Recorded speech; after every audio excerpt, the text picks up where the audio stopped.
and let's get started. Point number one, understanding the basics. Menopause is a natural biological process that every woman goes through, typically in her late 40s or early 50s. It marks the end of the menstrual cycle and fertility. But what exactly happens during this time? Let's find out. Point two, hormonal roller coaster. As women approach menopause, there's a significant drop in estrogen and progesterone levels. These hormonal fluctuations can lead to a variety of symptoms, from hot flashes to mood swings. Ladies, you are not alone in this. Point three, impact on mood and emotions. Hormones play a crucial role in regulating our emotions. During menopause, the hormonal imbalance can contribute to mood swings, irritability, and even anxiety. It's essential to acknowledge and address these changes. Point four, the infamous hot flashes. The notorious hot flashes. We've all heard about them, but what causes these sudden bursts of heat? Stay tuned as we explore this in point number four.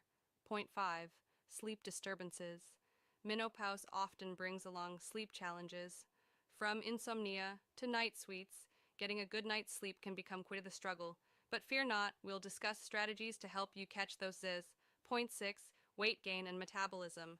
Hormonal changes can affect metabolism, making it easier to gain weight, especially around the abdominal area. But fret not, we've got tips to help you maintain a healthy lifestyle during this phase. Point seven, bone health.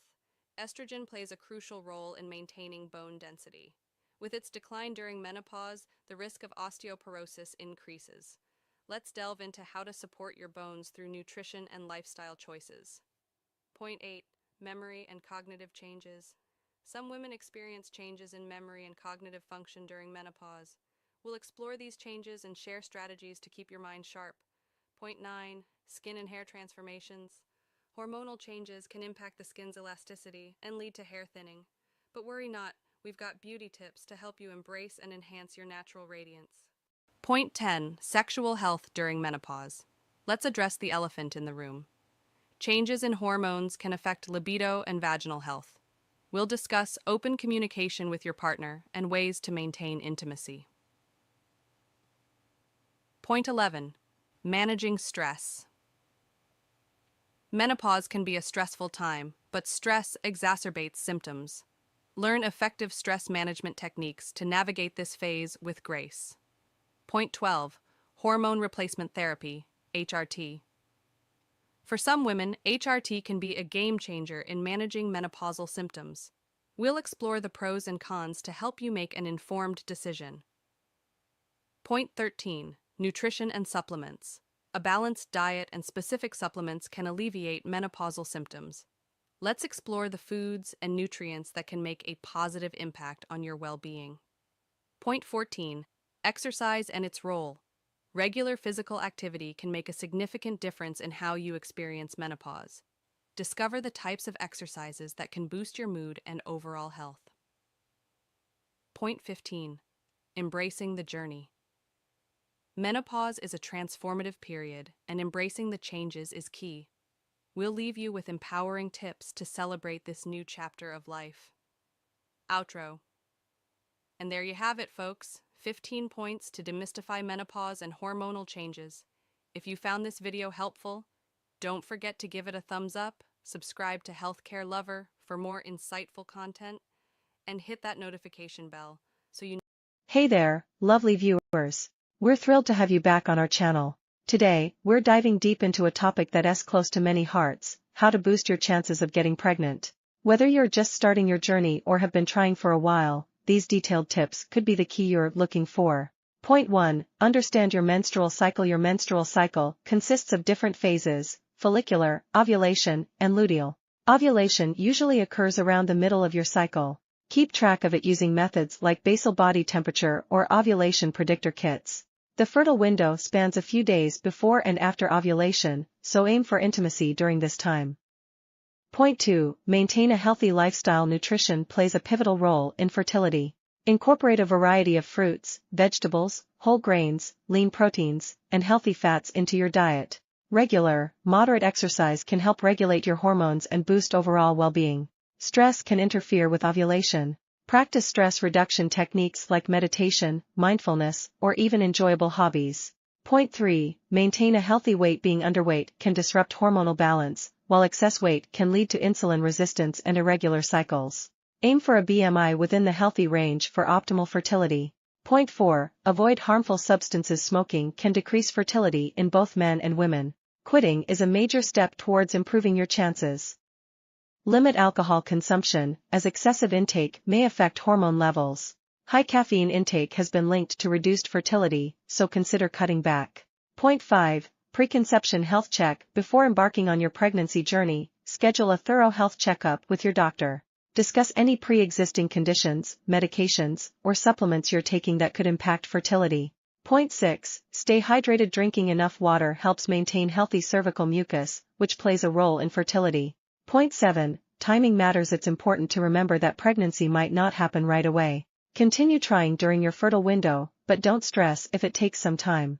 Point 8. Communication is key. Openly communicate with your partner about your feelings, concerns, and expectations. Keep the lines of dialogue open throughout the journey. Point 9. Seek professional help if needed. If you're having trouble conceiving, don't hesitate to consult a fertility specialist. They can perform tests to identify any underlying issues and recommend appropriate treatments. Conclusion. Thank you so much for joining us today as we explored these comprehensive tips for increasing your chances of getting pregnant. Remember, each person's fertility journey is unique, so be patient and kind to yourselves. If you found this video helpful, don't forget to give it a thumbs up, share it with others, and hit that subscribe button for more insightful content.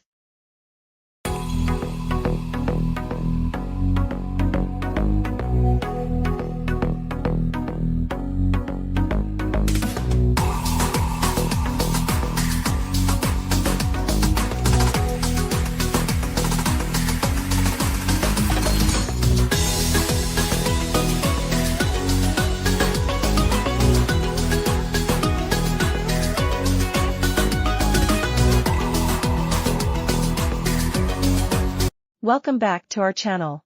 Today, we're diving into the topic of normal delivery and discussing whether it's the right choice for expecting mothers. Giving birth is a transformative experience, and there are various methods available. Let us explore the pros and cons of opting for a normal delivery. Point 1. Natural process. Host. Normal delivery, also known as vaginal birth, is a natural process that has been practiced for centuries. Many argue that it is the way our bodies are designed to bring new life into the world. Pro. Natural process. Normal delivery allows the mother to experience the natural progression of labor, which can enhance the bond between mother and child. It also allows the mother's body to release hormones, such as oxytocin, which aid in breastfeeding and postpartum. Recovery. Con. Pain and discomfort. While normal delivery is a natural process, it can involve intense pain and discomfort during labor. This can be challenging for some women, and pain management techniques like breathing exercises and epidurals may be necessary. Point 2. Faster recovery. Host. Another aspect to consider is the recovery period after childbirth.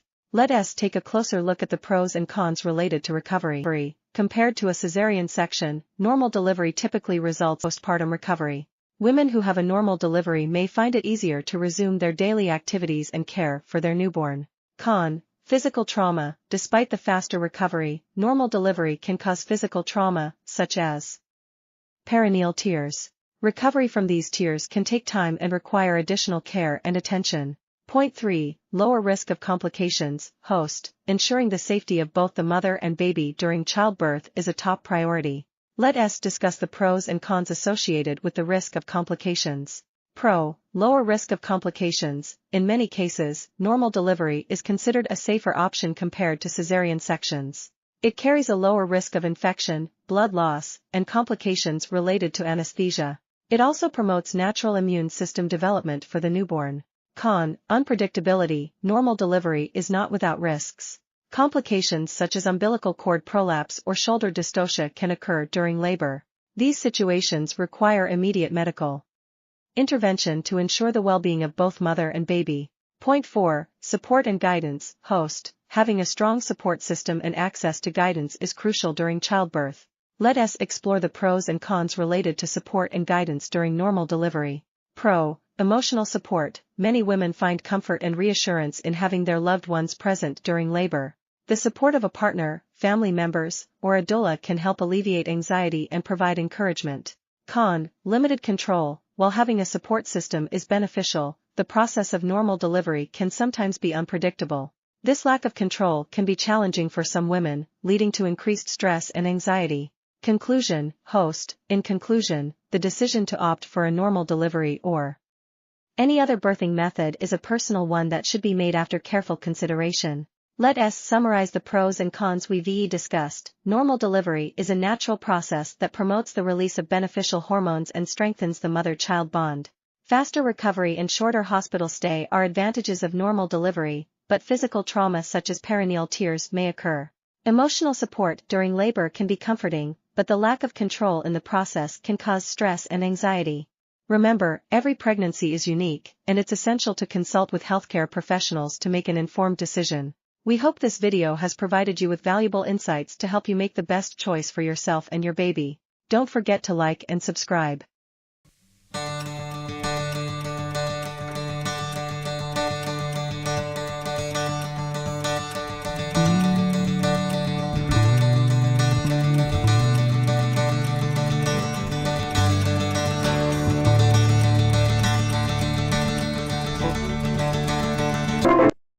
Hello everyone, welcome back to our channel.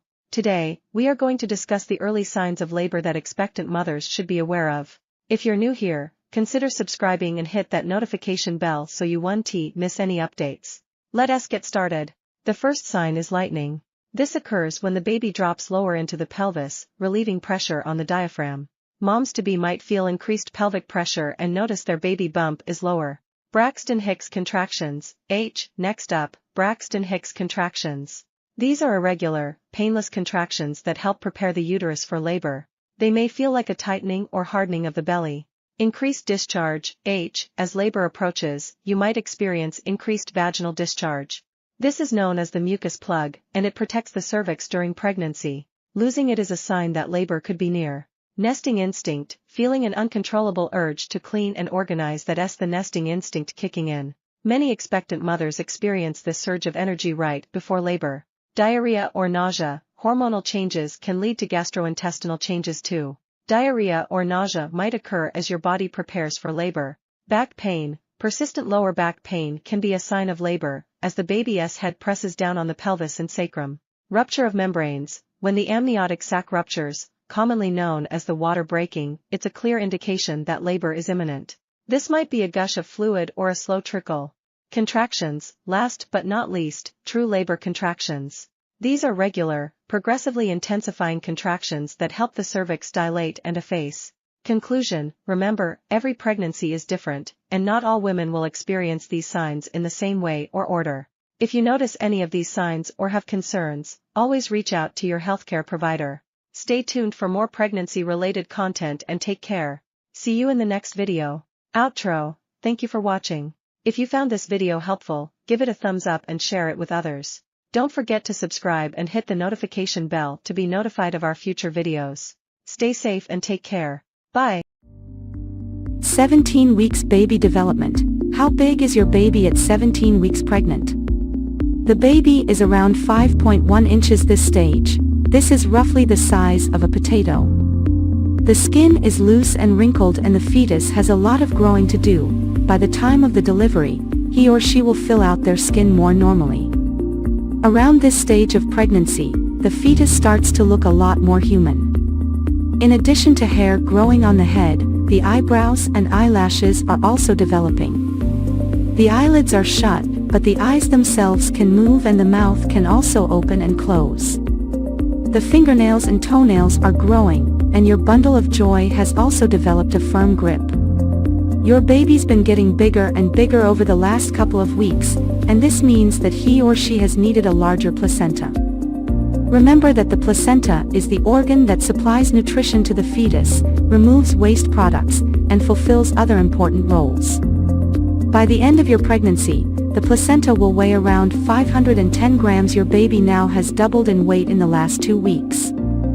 Fat begins to form, helping your baby's heat production and metabolism. The lungs are beginning to exhale amniotic fluid, and the circulatory and urinary systems are working. Your baby's bones. Your baby's skeleton is changing from soft cartilage to bone. Support your baby's bone health, and your own, by eating calcium-rich foods. Getting enough calcium also reduces your risk of hypertension and preeclampsia. The umbilical cord. The umbilical cord, your baby's lifeline to the placenta, is growing stronger and thicker. By the end of pregnancy, it will be approximately 9 inches long and an inch thick. The umbilical cord delivers nutrients to your baby and ferries away waste products. Your baby's skin. Sweat glands are starting to develop. And by next week, the layers of your baby's skin will be fully formed. Your baby when you're 17 weeks pregnant. Your baby is getting bigger all the time and might now weigh more than the placenta. Your baby is about 13 centimeters from head to bottom and about 150 grams. Your baby's external sex organs are completely formed. The kidneys are working, and your baby passes urine every 50 minutes or so.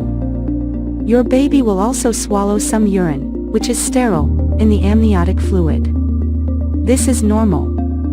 Loud noises might make your baby startle. Your baby's taste buds are working, and your baby can tell the difference between sweet and bitter. What does my baby look like? Your baby, or fetus, is around 12 centimeters long, from head to bottom, and weighs around 150 grams. That's roughly the size of a pomegranate and the weight of a ball of mozzarella. Your baby can move their eyes, although they'll stay shut for now. React to loud noises, open and close their mouth. Your baby's fingernails are starting to grow and will have their own unique fingerprints. Even identical twins have different fingerprints. Week 17, your second trimester. You might start to feel your baby move now. You will not be able to tell exactly what your baby's up to, but soon you could be feeling every kick, punch, hiccup and somersault. Your baby's movements. Many women spot the first signs of their baby moving between 18 and 24 weeks. Inside your tummy, you might feel bubbling, fluttering, rolling. You might find that your baby moves more after meals, when you listen to loud music, when you rub your tummy and talk to your baby, when you are relaxing. Here are some of the other symptoms you may be experiencing: tiredness and difficulty sleeping, swollen or bleeding gums, pain on the side of your belly, headaches, nosebleeds, bloating or constipation, indigestion.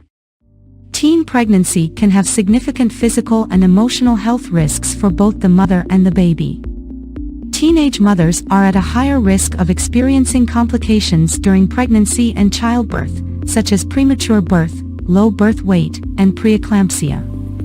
These complications can have long-term health effects for both the mother and the baby, such as developmental delays, chronic health conditions, and even death.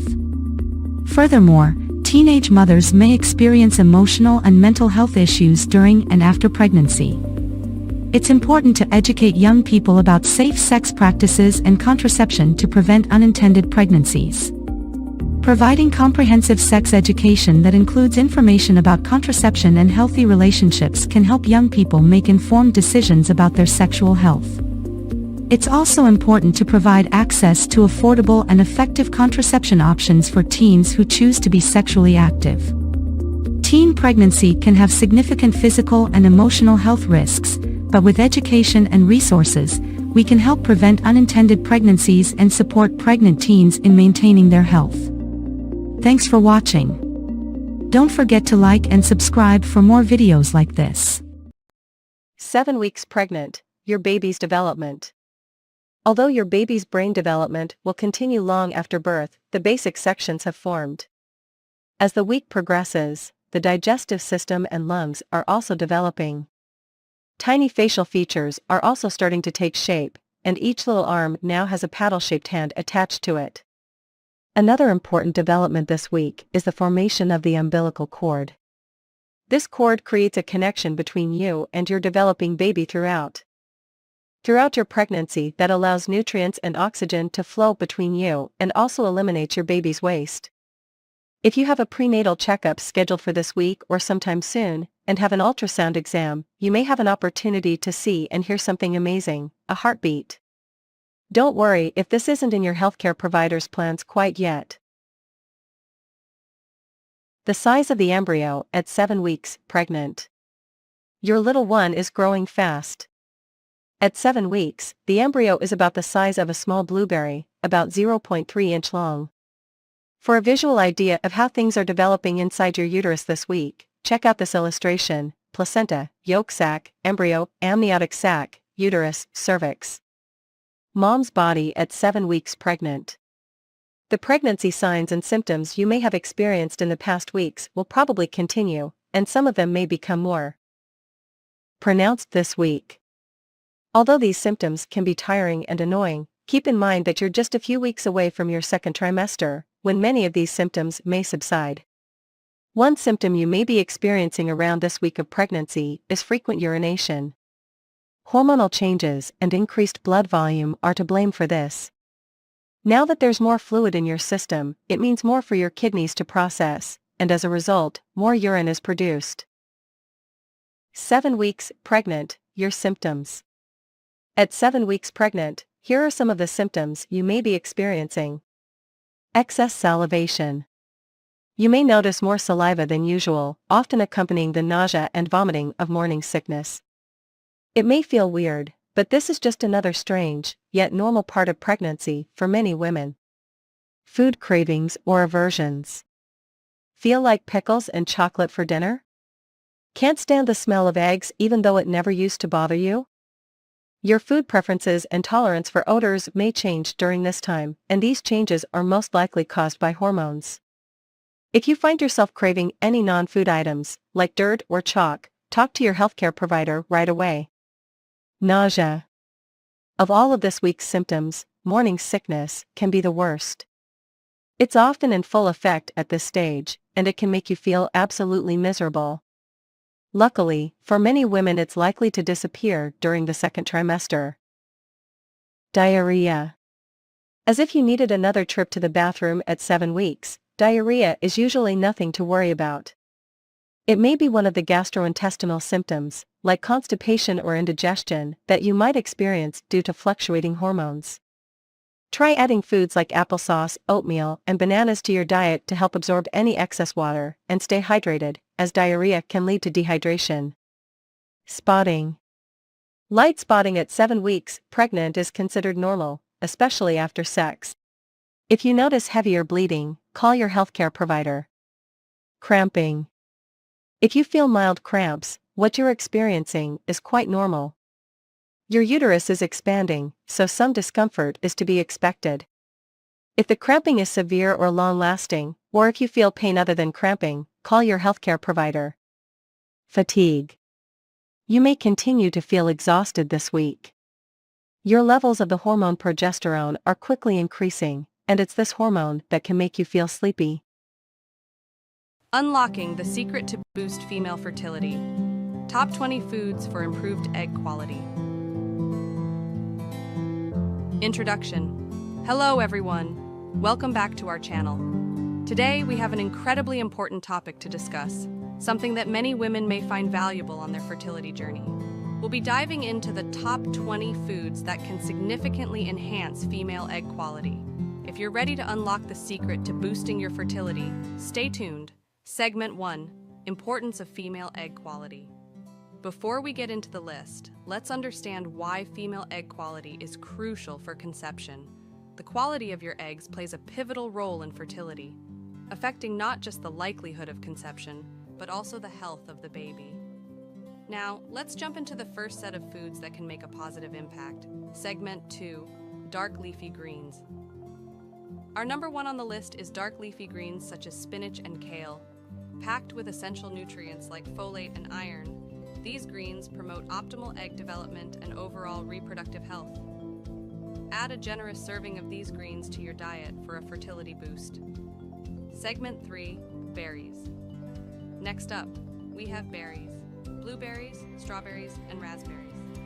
Loaded with antioxidants, these little powerhouses protect your eggs from oxidative stress, enhancing their quality. Snack on a handful of berries daily to give your fertility a sweet and nutritious kick. Segment 4. Avocado. Moving on to number 3. avocados. Rich in monounsaturated fats and vitamin E, avocados support hormonal balance and nourish your reproductive system. Incorporating avocados into your diet can positively impact your egg quality over time. Segment 5. Fatty fish.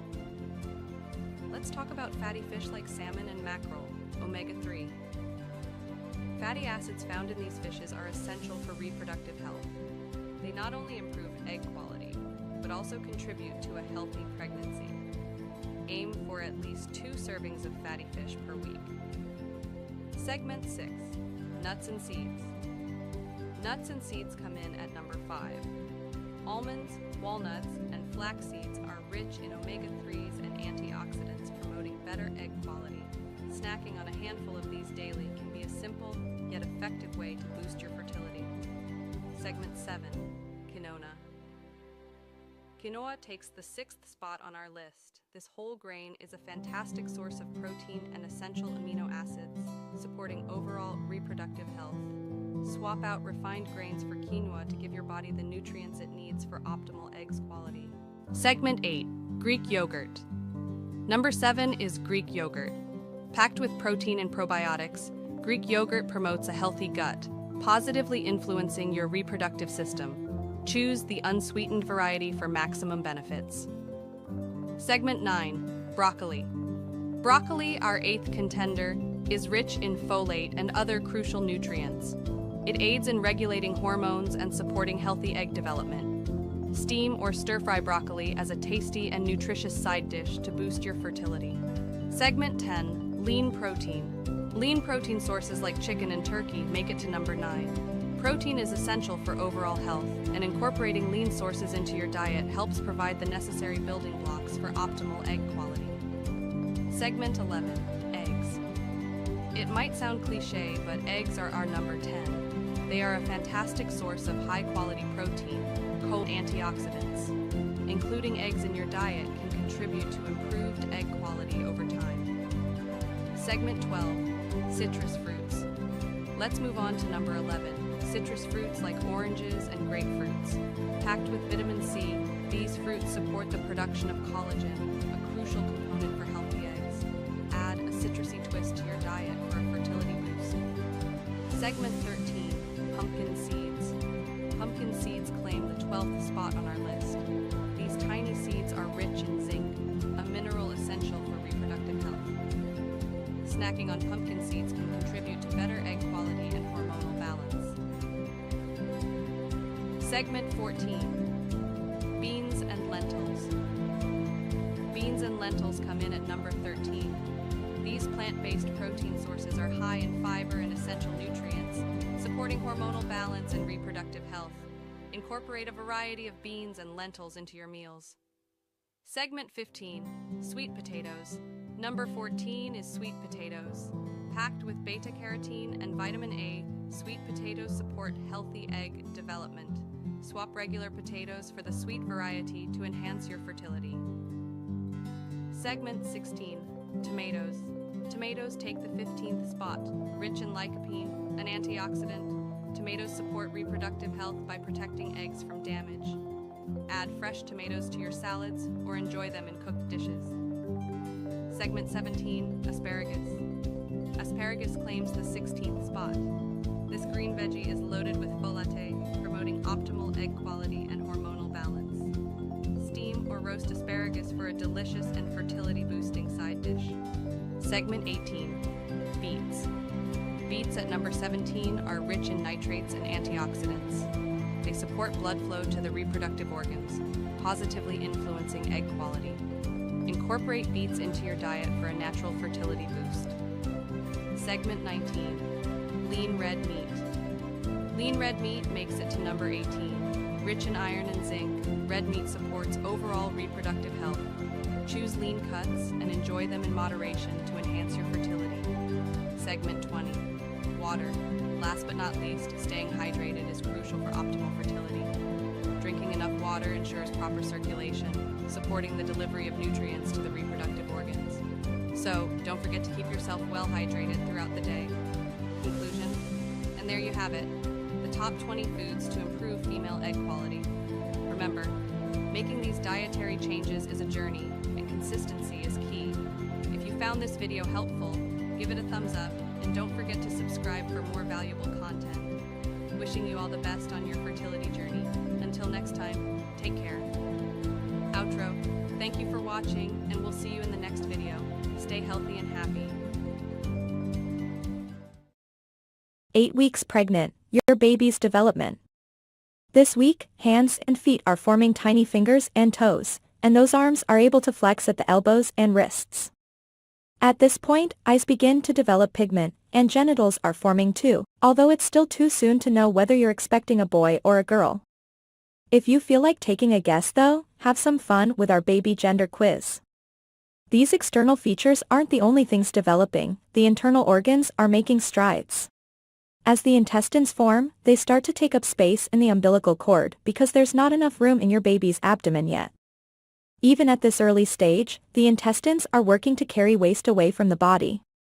A month from now, when there's more room in your little one's belly, the intestines will move out of the cord and back into the abdomen. The size of the embryo at 8 weeks pregnant. Your baby has already come a long way, and soon, growth will speed right up. Your little one is about the size of a raspberry this week, just 0.5 to 0.6 inch long, crown to rump. Mom's body at 8 weeks pregnant. By the time you're 8 weeks pregnant, pregnancy symptoms will be in full swing. Your clothes may start to pinch a little, but on the plus side, you may be able to hear your baby's heartbeat for the first time. Something to make up for the not-so-pleasant symptoms you may have been experiencing. You may be wondering when you will start showing. 8 weeks pregnant, your symptoms. At 8 weeks pregnant, here are some of the symptoms you may be experiencing. Morning sickness. You may be dealing with nausea and even vomiting right about now. The good news is morning sickness symptoms usually subside during the second trimester, and you're almost there. For now, try nibbling on crackers before you get up, and aim for 5 or 6 small meals a day, rather than 3 large ones. Food and smell aversions.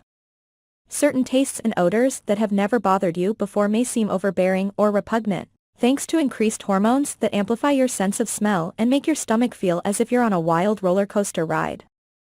Diarrhea. Your digestive system may be far more sensitive now. Make sure you're practicing healthy eating habits and staying hydrated.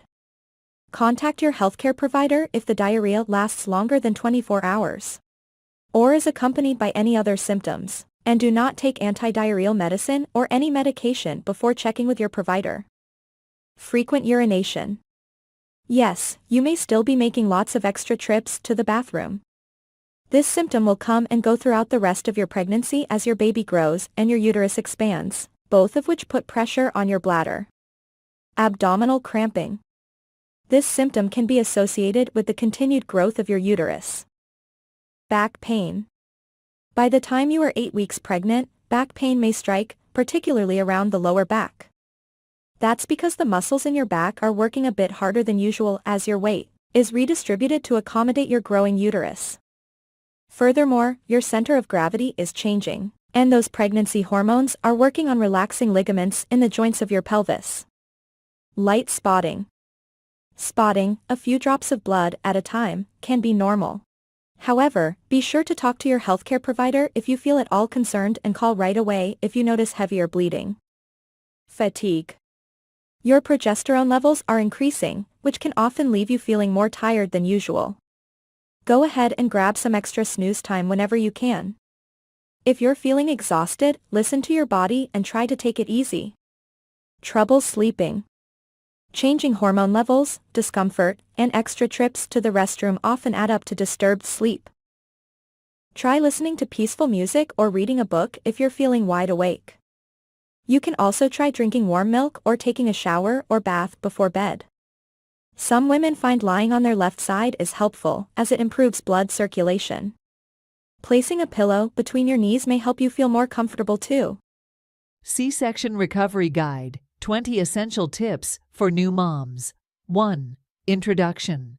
Start by welcoming viewers and acknowledging the commonality of C-sections in childbirth. 2. Immediate post-op care. Discuss the importance of following medical advice for wound care and pain management. Highlight the significance of rest and limited physical activity in the initial days. 3. Incision care. Explain how to clean and care for the incision site. Stress the significance of keeping the incision dry and watching for signs of infection. 4. Pain management. Talk about prescribed pain medications and their proper usage. Suggest non-pharmacological methods like using a heating pad or practicing deep breathing exercises. 5. Activity guidelines. Emphasize the need for gradual reintroduction of daily activities. Recommend avoiding heavy lifting and strenuous exercise until approved by a healthcare professional.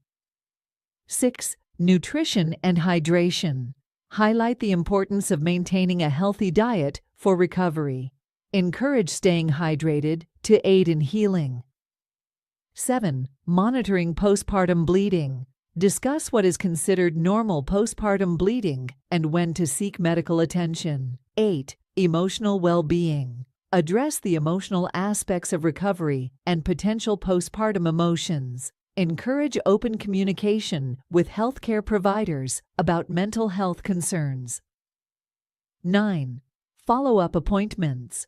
Stress the importance of attending post-operative checkups. Explain what to expect during these appointments and how healthcare providers monitor recovery. 10. Support system. Discuss the role of family and friends in providing support. Emphasize the importance of seeking help when needed. 11. Breastfeeding after C-section.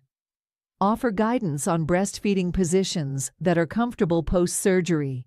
Highlight the benefits of breastfeeding for both the mother and baby. 12. Scar massage. Introduce scar massage as a technique to promote healing and reduce scar tissue. Demonstrate gentle massage techniques. 13. Resuming intimacy. Discuss the importance of waiting until physically and emotionally ready. Provide tips for comfortable intimacy post-C-section. 14. Postpartum exercise guidelines.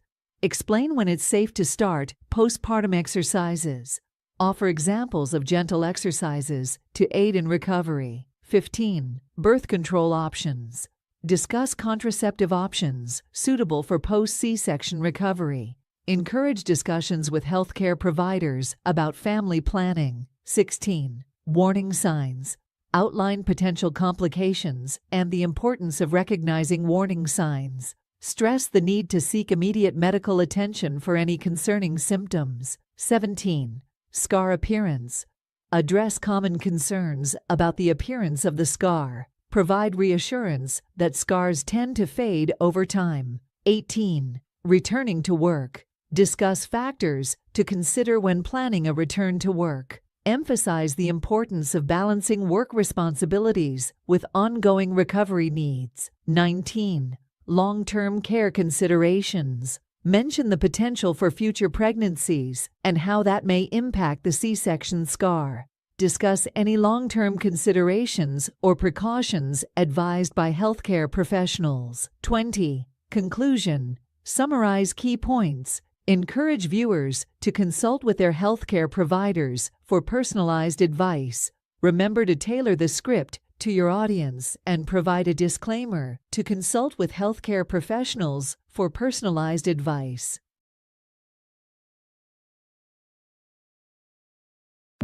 Teenage pregnancy is when a female under the age of 20 becomes pregnant.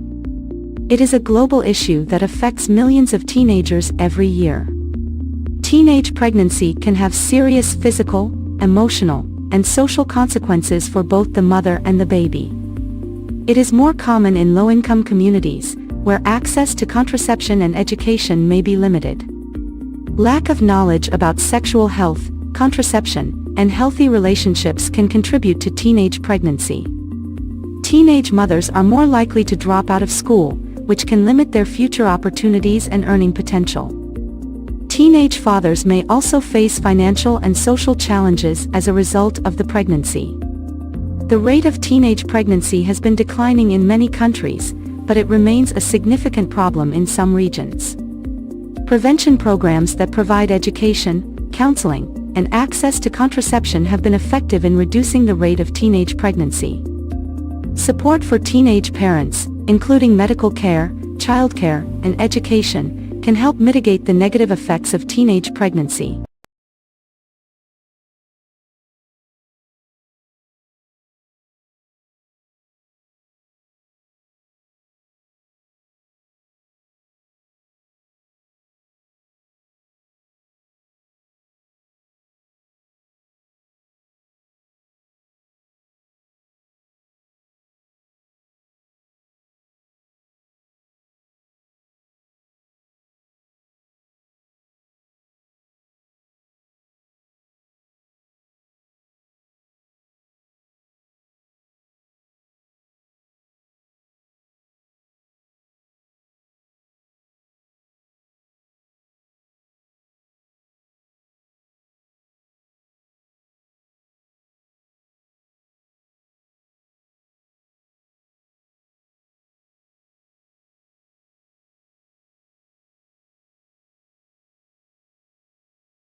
Hello everyone, and welcome to this week's video about pregnancy symptoms and baby development at 27 weeks. At this point in your pregnancy, you're already well into your second trimester, and your baby is continuing to grow and develop at an incredible pace. Let's start by talking about some of the common pregnancy symptoms you may be experiencing at 27 weeks. One of the most noticeable changes may be the size and shape of your belly, which is likely to be much larger now than it was just a few weeks ago. You may also be experiencing some swelling in your feet and ankles, as well as back pain and discomfort as your baby continues to put pressure on your spine and pelvic area. Other common symptoms at this stage of pregnancy can include indigestion, heartburn, and constipation, as well as increased fatigue and difficulty sleeping. It's important to continue to take care of yourself during this time by eating a healthy diet, staying hydrated, and getting plenty of rest whenever possible. Now, let's talk about your baby's development at 27 weeks. At this stage, your baby is approximately 14.8 inches long and weighs around 2 pounds. Their eyes are now fully formed, and they are able to blink and open and close their eyes. They are also developing their sense of hearing and may be able to recognize your voice and other familiar sounds. Your baby's lungs are continuing to develop, and they may even be practicing breathing movements in preparation for their arrival into the world. They are also beginning to store up fat, which will help to keep them warm after they are born. Another important development at this stage is the development of your baby's brain. As your baby's brain continues to grow and develop, they may begin to exhibit more complex behaviors and movements, such as grabbing onto the umbilical cord or sucking their thumb. As your due date approaches, it's important to begin thinking about your birth plan and discussing your options with your healthcare provider. This may include deciding on whether or not to use pain medication during labor, as well as considering different birthing positions and other options that can help you to have a safe and comfortable delivery. In addition to preparing for your delivery, it's also a good idea to begin thinking about your postpartum care and support.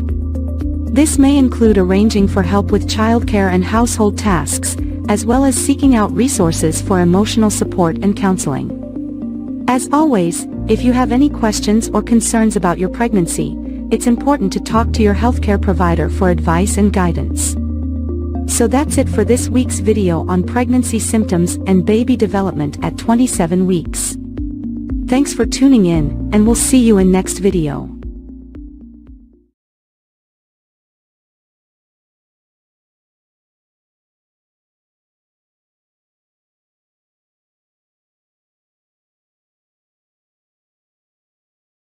Hello everyone, and welcome back to our pregnancy journey.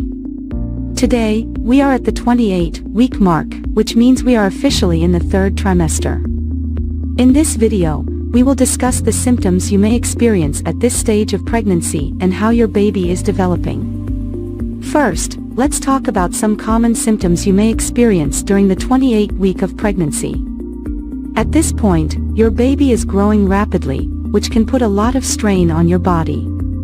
You may feel more tired than usual, and you may also experience shortness of breath as your growing baby puts pressure on your lungs. You may also experience swelling in your hands, feet, and ankles as your body retains more fluid. This is normal, but if you notice severe swelling, be sure to speak with your healthcare provider as it can be a sign of preeclampsia, a serious pregnancy complication. Heartburn and indigestion are also common during the third trimester as your growing uterus puts pressure on your stomach, leading to acid reflux. Eating small, frequent meals and avoiding spicy or acidic foods can help alleviate these symptoms. Now let's talk about your baby's development at 28 weeks. At this stage, your baby weighs around 2.5 pounds and is approximately 15 inches long. Their brain is developing rapidly, and they can now blink their eyes, which have formed fully. Your baby's lungs are also developing, and although they are not yet fully functional, they are producing surfactant, a substance that helps the lungs expand and contract. This is an important milestone in your baby's development as it prepares them for life outside the womb. Your baby's senses are also developing at this stage, and they can now hear your voice and your heartbeat. You may notice that your baby becomes more active when you talk or sing to them. As your baby continues to grow, they will start to gain more fat, which will help regulate their body temperature after birth. They will also continue to practice breathing, and by the end of the third trimester, they will be able to hiccup. So, what can you expect during the rest of the third trimester? As your due date approaches, you may experience more intense Braxton Hicks contractions, which are practice contractions that help prepare your body for labor. You may also notice an increase in vaginal discharge, which is normal but should not have a strong odor or be accompanied by itching or burning. It is also important to start preparing for labor and delivery. Talk with your healthcare provider about your birth plan and attend childbirth education classes to learn about the different stages of labor and coping techniques for pain. In summary, at 28 weeks pregnant, you may experience symptoms such as fatigue, shortness of breath, and swelling. Your baby is rapidly growing and developing, and they can now hear your voice and blink their eyes. As you move into the third trimester, be sure to continue monitoring your symptoms and preparing for labor and delivery. That's all for today's video. Thank you for watching. and be sure to subscribe to our channel for more pregnancy updates.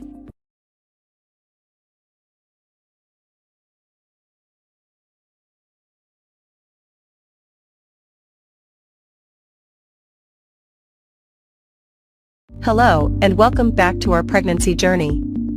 Today we're going to talk about the 29th week of pregnancy and what you can expect for both your baby's development and your own body changes. Let's start with your baby. At this point, your little one is roughly the size of a butternut squash, weighing in at around 2.5 pounds and measuring about 15 inches long from head to toe. Your baby's brain is continuing to develop rapidly, and their lungs are starting to produce surfactant, a substance that helps them breathe on their own outside of the womb. Your baby's movements are becoming more pronounced, and you may start to notice a pattern of when they are most active. They are also starting to develop their sense of taste and can taste the amniotic fluid they swallow. Now, let's talk about your body changes. At 29 weeks pregnant, you may notice that your belly is getting bigger, and you're feeling more and more pregnant every day. As your uterus continues to expand, you may experience some discomfort or even pain in your lower back, hips, or pelvis. This is normal, but if you're concerned, talk to your healthcare provider. You may also notice some new symptoms, such as Braxton Hicks contractions. These are practice contractions that feel like your uterus is tightening and releasing. They're usually painless and irregular, but if you're experiencing them frequently or with any pain or discomfort, it's important to let your healthcare provider know. Other common symptoms at this stage of pregnancy include shortness of breath, heartburn, and difficulty sleeping. If you're having trouble sleeping, try sleeping on your left side with a pillow between your knees to support your lower back and hips. It's also important to keep up with your prenatal appointments and any recommended tests or screenings. At your 29-week appointment, your healthcare provider may check your blood pressure, measure your belly, and listen to your baby's heartbeat. As you enter the third trimester of pregnancy, it's important to continue taking care of yourself and your growing baby. This means eating a healthy, balanced diet, staying hydrated, and getting regular exercise. Walking, swimming, and prenatal yoga are great options for staying active during pregnancy. It's also important to prepare for your baby's arrival. Start thinking about your birth plan and what kind of experience you want. Consider taking a childbirth education class, which can help you feel more prepared and confident about labor and delivery. In addition to preparing for the birth, you'll want to start thinking about what you'll need for your baby's arrival. This includes things like a car seat, crib, diapers, and clothing. Overall, the 29th week of pregnancy is an exciting time as your baby continues to grow and develop. As always, if you have any concerns or questions, don't hesitate to reach out to your healthcare provider. Thank you for tuning in, and we'll see you next time for another update on your pregnancy journey.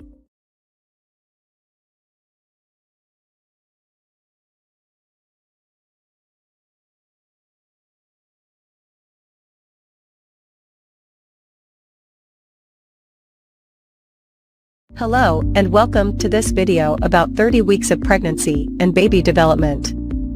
This is an exciting time for both the mother and baby as there are many changes happening. In this video, we will discuss the baby's development, the mother's physical changes, and how to take care of yourself during this period. Baby development. At 30 weeks of pregnancy, the baby is about the size of a cucumber and weighs around 3 pounds. Here are some key developments happening at this stage. Brain development. The baby's brain is growing rapidly, and the cerebral cortex is developing, which is responsible for controlling movement, sensation, and perception. Lung development. The lungs are almost fully developed, and the baby is practicing breathing movements, which will help them breathe on their own after birth. Fat deposits. The baby is accumulating fat deposits under the skin, which will help regulate their body temperature and provide energy after birth. Sensory development. The baby's senses are becoming more refined, and they can recognize sounds, light, and even taste.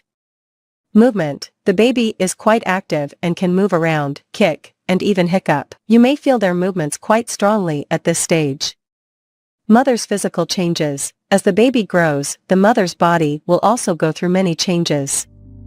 Here are some of the most common physical changes at 30 weeks. Weight gain. Most women will have gained around 20 to 25 pounds by this stage of pregnancy. The weight gain is essential for the baby's growth and development. Braxton Hicks contractions. These are mild contractions that may be felt in the uterus. They are not usually painful and are a sign that the uterus is preparing for labor. Stretch marks. The skin around the abdomen may begin to stretch, causing stretch marks. These usually fade after pregnancy. Fatigue. As the baby grows, the mother may feel more tired and require more rest. Shortness of breath. The growing baby can put pressure on the diaphragm, making it harder to breathe deeply. Taking care of yourself. It's essential to take care of yourself during pregnancy to ensure both you and your baby stay healthy. Here are some tips for staying healthy during the 30th week of pregnancy. Eat a healthy diet. Make sure you are eating a balanced diet that includes plenty of fruits, vegetables, and lean protein. Avoid foods that are high in sugar or fat. Stay active. Regular exercise can help you feel better and reduce stress. Walking, swimming, and prenatal yoga are all good options. Conclusion. At 30 weeks of pregnancy, the baby is growing rapidly, and the mother's body is going through many changes. It's essential to take care of yourself and attend regular prenatal checkups to ensure both you and your baby stay healthy. Remember to eat a healthy diet, stay active, get plenty of rest, and drink plenty of water. Thank you for watching, and we wish you a healthy and happy pregnancy.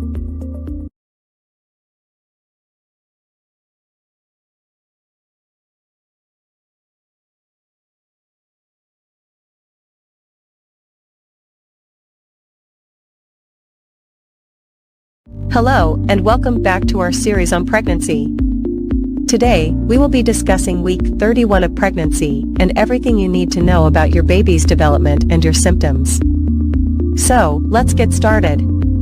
Baby development. At week 31, your baby is approximately 16 inches long and weighs around 3.5 pounds. Here are some of the key developments happening to your baby during this time. Rapid brain growth. Your baby's brain is growing rapidly during this time, which means that they will be able to process information more efficiently. Lung development. Your baby's lungs are almost fully developed at this point, and they are practicing their breathing movements. Sleep cycles. Your baby is now starting to have regular sleep and wake cycles. Baby fat. Your baby is putting on more baby fat, which helps regulate their body temperature after birth. Symptoms. As you enter the final trimester of your pregnancy, you may experience some new symptoms or the worsening of old ones. Here are some of the common symptoms that you may experience at week 31. Braxton Hicks contractions. You may start to experience Braxton Hicks contractions, which are mild contractions that help prepare your body for labor. Shortness of breath. As your uterus grows and pushes against your diaphragm, you may experience shortness of breath. Back pain. As your baby grows, the weight can put pressure on your back, causing discomfort. Swelling. You may experience swelling in your feet, ankles, and hands due to the increased fluid in your body. Heartburn. As your uterus grows, it can put pressure on your stomach, causing acid reflux and heartburn. Fatigue. As your body works hard to support your growing baby, you may feel more tired than usual. Frequent urination. Your baby's position may put pressure on your bladder, causing you to urinate more frequently. Tips for a healthy pregnancy. Eat a healthy diet. Make sure to eat a well-balanced diet that includes plenty of fruits, vegetables, whole grains, and lean proteins. Stay hydrated. Drink plenty of water and other fluids throughout the day to stay hydrated. Exercise. Gentle exercise, such as walking or swimming, can help relieve some of your pregnancy symptoms and prepare your body for labor. Attend prenatal appointments. Regular prenatal appointments with your healthcare provider are essential to monitor your baby's growth and ensure a healthy pregnancy. Take childbirth classes. Childbirth classes can help prepare you and your partner for labor and delivery. Conclusion. At week 31 of pregnancy, your baby is continuing to grow and develop rapidly. You may experience some new symptoms or the worsening of old ones, but there are steps you can take to stay healthy and comfortable during this time.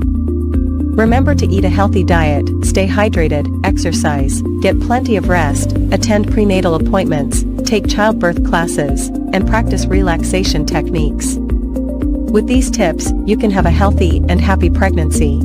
Thanks for tuning in, and we'll see you next time.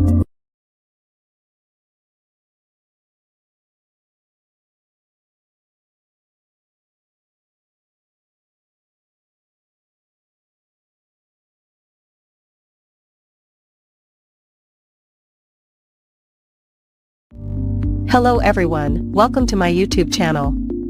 Today we will be discussing 32 weeks pregnancy and baby development, symptoms, tips, and healthcare.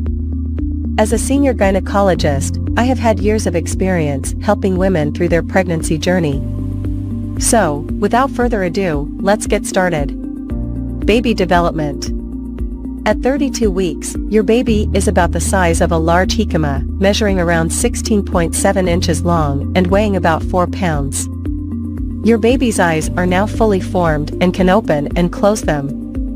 The bones in your baby's skull are not yet fused, which allows for easier passage through the birth canal during delivery. Your baby's immune system is starting to develop, and they are producing white blood cells to help fight off infections. Your baby's lungs are also continuing to develop and produce surfactant, a substance that helps keep the air sacs in the lungs from sticking together. Symptoms. At 32 weeks, you may experience increased back pain and discomfort as your baby continues to grow and put pressure on your back and pelvis. You may also experience increased fatigue and difficulty sleeping due to the physical strain of pregnancy. Braxton Hicks contractions, or practice contractions, may become more frequent as your body prepares for labor. Heartburn and indigestion may also become more common as your baby continues to push up on your stomach. Swelling in your feet and ankles may become more pronounced as your body retains more fluids. Tips. To help alleviate back pain, try using a pregnancy pillow to support your belly and lower back while sleeping. Practice good posture and avoid standing or sitting in the same position for too long to help prevent back pain and swelling. Stay hydrated and try to keep your feet elevated as much as possible to reduce swelling. To help manage heartburn and indigestion, try eating smaller, more frequent meals and avoid foods that trigger symptoms. Make sure to stay active and get regular exercise, such as walking or prenatal yoga, to help maintain your overall health and prepare your body for labor. Healthcare. At 32 weeks, you will typically have a prenatal visit with your healthcare provider to check on your baby's growth and development. Your healthcare provider may also perform a Group B streptococcus (GBS) test to check for the presence of bacteria that can be harmful to your baby during delivery. It is important to continue taking any prescribed prenatal vitamins and medications as directed by your healthcare provider. In conclusion, 32 weeks is an important milestone in your pregnancy journey.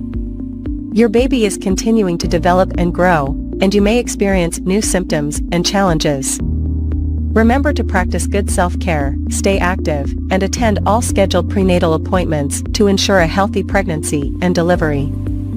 Thank you for watching, and I'll see you in the next video.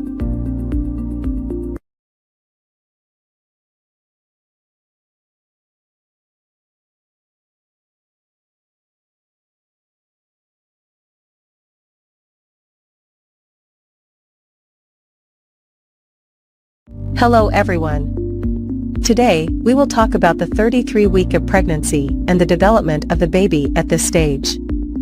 We will also discuss some common symptoms that mothers experience during this period and tips for taking care of their health. Baby development. At 33 weeks, the baby is about 17 inches long and weighs around 4 pounds. The baby's lungs are still developing and producing surfactant, a substance that helps the lungs expand and contract properly after birth. The baby's brain is rapidly developing, and they can now sense light and dark. The baby's bones are hardening, and they are gaining more fat under their skin, which will help regulate their body temperature after birth. The baby's movements are becoming more coordinated, and they can respond to sound. Symptoms. Braxton Hicks contractions. These are practice contractions that help prepare the uterus for labor. They can be uncomfortable, but are usually not painful. Backaches. As the uterus expands, it puts pressure on the lower back, causing discomfort. Shortness of breath. The growing uterus can also put pressure on the diaphragm, making it harder to breathe. Fatigue. As the body works harder to support the growing baby, mothers may feel more tired than usual. Swelling. The body retains more water during pregnancy, causing swelling in the feet, ankles, and hands. Tips for health care. Continue to eat a healthy and balanced diet, including plenty of fruits, vegetables, and protein. Stay hydrated by drinking plenty of water and avoiding sugary or caffeinated beverages. Exercise regularly, but avoid strenuous activities that could put too much strain on the body. Sleep on your side, preferably the left side, to improve blood flow to the baby and reduce the risk of stillbirth. Attend all prenatal appointments and communicate any concerns with your healthcare provider. Preparing for birth. Start thinking about a birth plan, including preferences for pain management and delivery options. Consider taking childbirth classes to learn about the labor process and techniques for coping with pain. Pack a hospital bag with essentials for both mother and baby, including clothing, toiletries, and a car seat. Talk to your healthcare provider about the signs of labor and when to call or go to the hospital. Conclusion. As you approach the end of your pregnancy journey, it is important to take care of yourself and your growing baby. Remember to listen to your body, attend all prenatal appointments, and communicate any concerns with your healthcare provider. By taking these steps, you can help ensure a healthy and safe delivery for both you and your baby. Thank you for watching, and I wish you all the best in your pregnancy journey.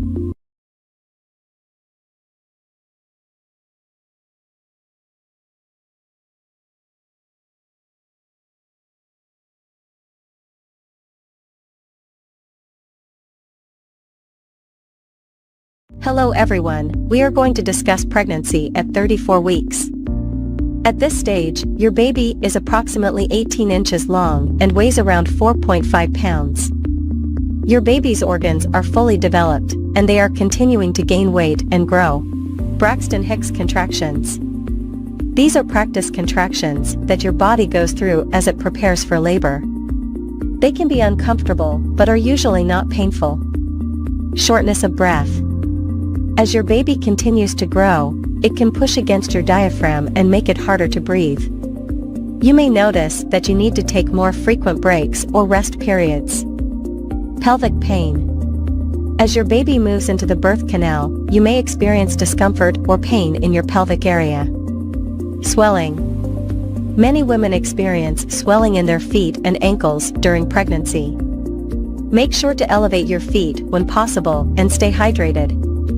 Gestational diabetes. This is a type of diabetes that develops during pregnancy.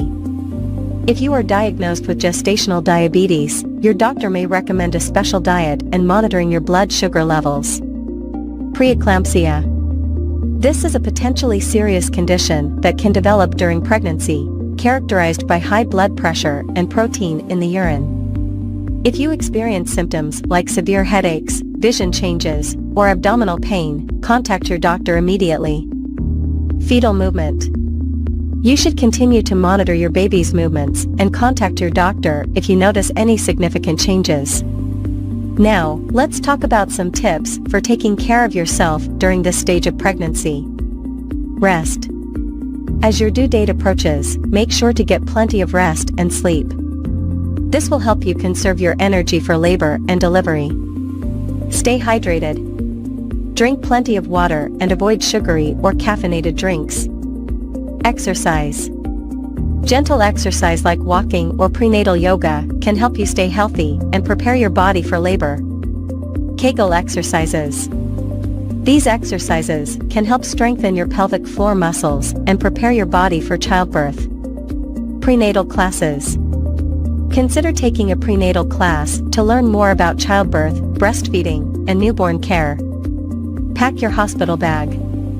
Start packing your hospital bag with essentials like clothes for you and your baby, toiletries, and important documents. Talk to your doctor. Make sure to keep your doctor updated on any symptoms or concerns you may have. Finally, let's talk about your baby's development at 34 weeks. Baby's lungs. Your baby's lungs are almost fully developed, and they are practicing breathing movements in preparation for birth. Body fat. Your baby is continuing to gain weight and develop body fat, which will help regulate their body temperature after birth. Sleep and wake cycles.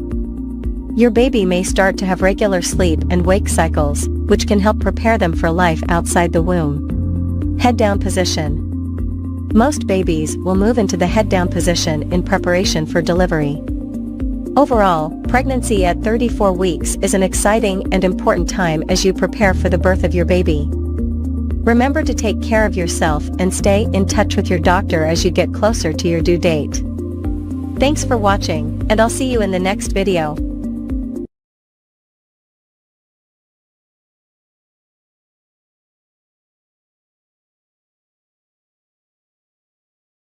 "35 weeks pregnancy. Baby development and symptoms." Welcome back to our channel, where we explore the incredible journey of pregnancy. Today, we're going to dive into the exciting world of 35 weeks of pregnancy. At this stage, your baby is rapidly developing, and you may be experiencing various symptoms. So let's get started. Baby's development. Your baby now weighs around 5.5 to 6 pounds and measures about 18 inches from head to toe.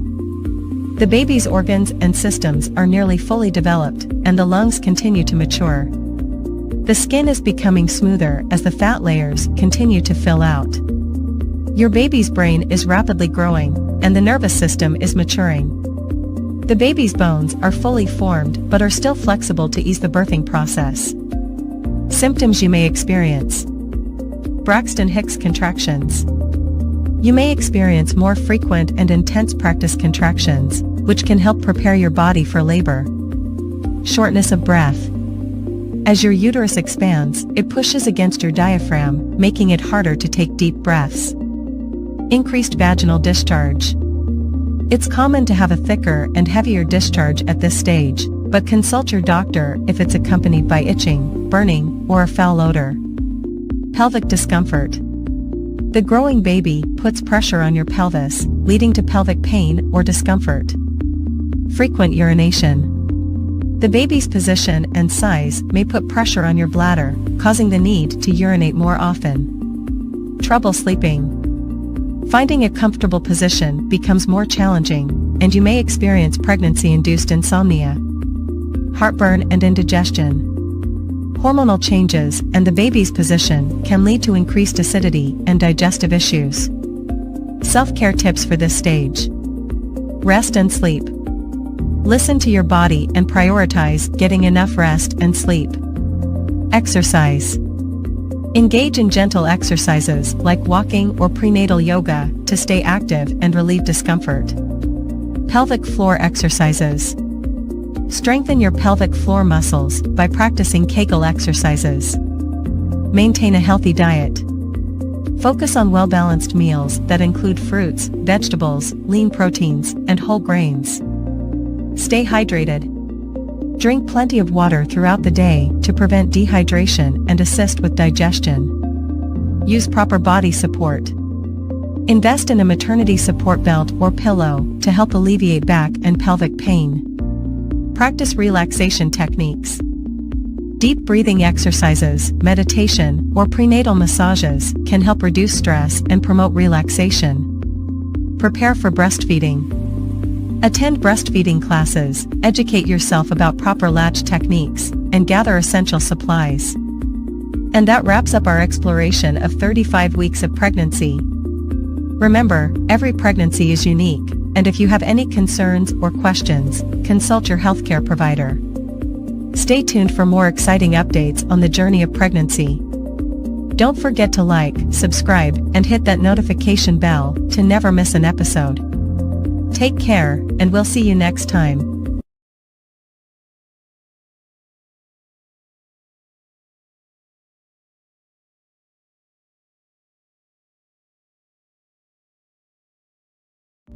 Greetings and welcome back to our pregnancy journey series. Today, we're diving into the incredible journey of the 36th week of pregnancy.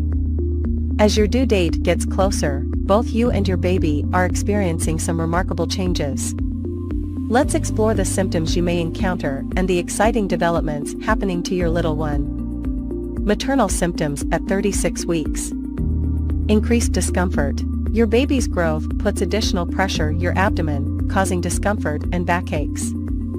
Frequent urination may persist as your baby continues to press on your bladder. Shortness of breath can occur due to limited space for your lungs. Braxton Hicks contractions. These contractions, also known as practice contractions, become more noticeable and frequent. They help prepare your body for labor, but they are usually irregular and mild. Swollen feet and ankles. Fluid retention can cause swelling in your feet and ankles. Elevating your legs and wearing comfortable shoes can help alleviate this symptom. Nesting instinct. Many women experience a strong urge to prepare their homes for the baby's arrival. This may involve cleaning, organizing, and setting up the nursery. Insomnia and fatigue. Discomfort, frequent bathroom trips, and hormonal changes can disrupt your sleep.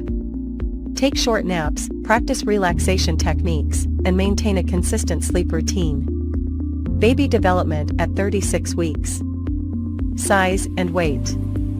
Your baby is approximately 18 inches long and weighs around 6 pounds. Although still growing, they are almost fully developed. Fetal position. Most babies settle into the head-down position, preparing for birth. The head engages into the pelvis, which is a sign that labor might be approaching. Lung development.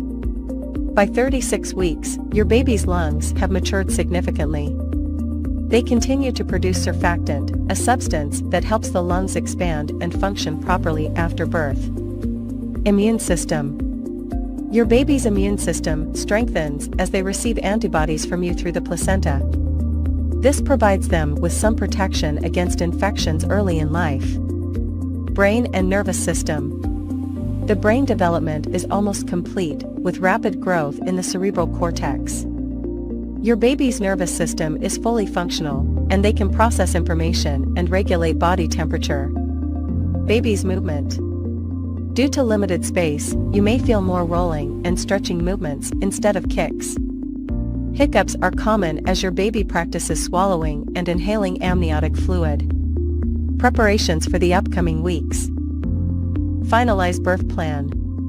Discuss your birth preferences with your healthcare provider and ensure they are included in your birth plan. Pack your hospital bag. As your due date nears, have a bag ready with essentials for you and your baby. Include comfortable clothing, toiletries, nursing bras, baby clothes, diapers, and important documents. Attend childbirth classes. Join childbirth education classes to learn about labor, pain management, and relaxation techniques. Discuss breastfeeding. Talk to your healthcare provider or a lactation consultant about breastfeeding techniques and potential challenges.